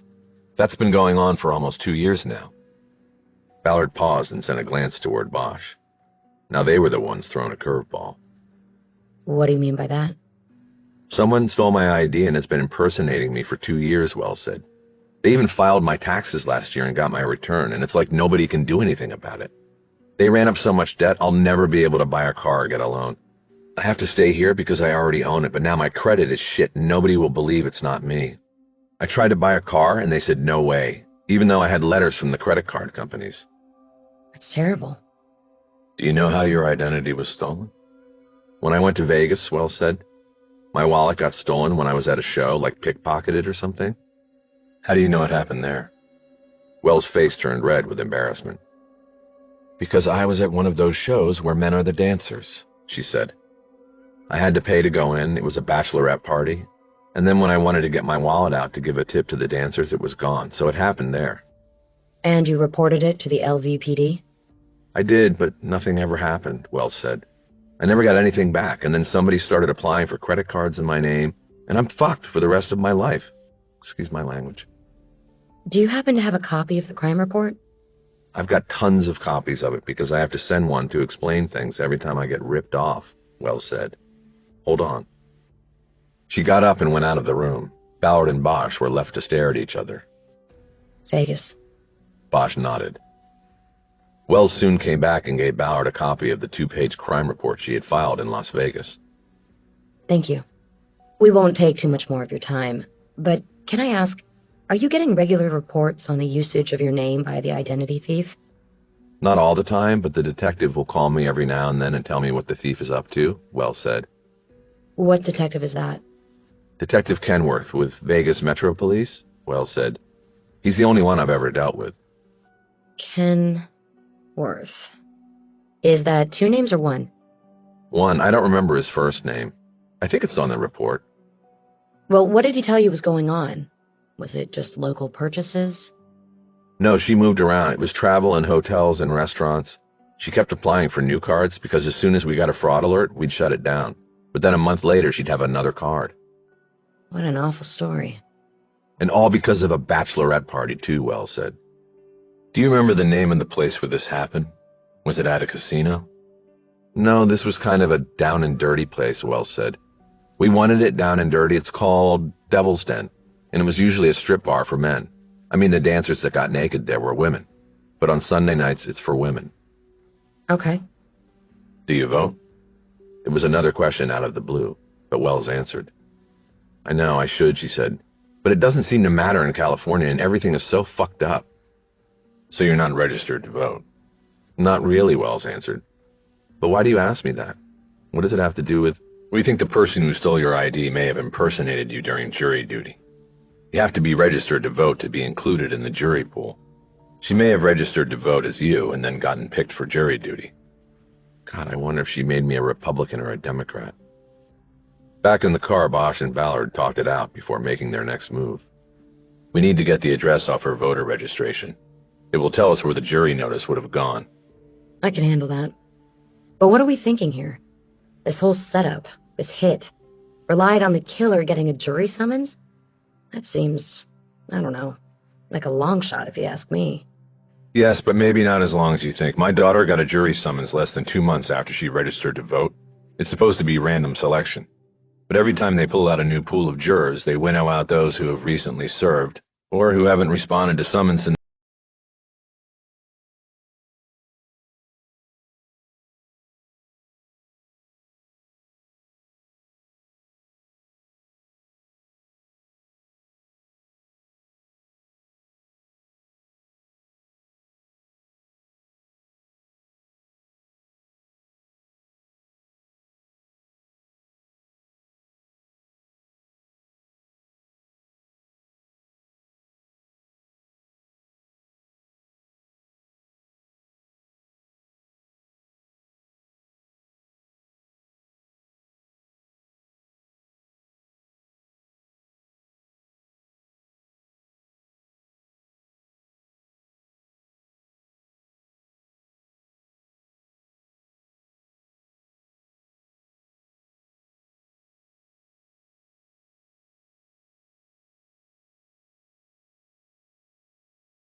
in all the activity that had occurred later. It was a photo of a document on Manley's computer before it had been purged. The document was named Transfer and contained only a 13-digit number followed by the letters GC. Bosch realized now that GC might stand for Grand Cayman. Harry? Something wrong? No. Something's right. Epilogue.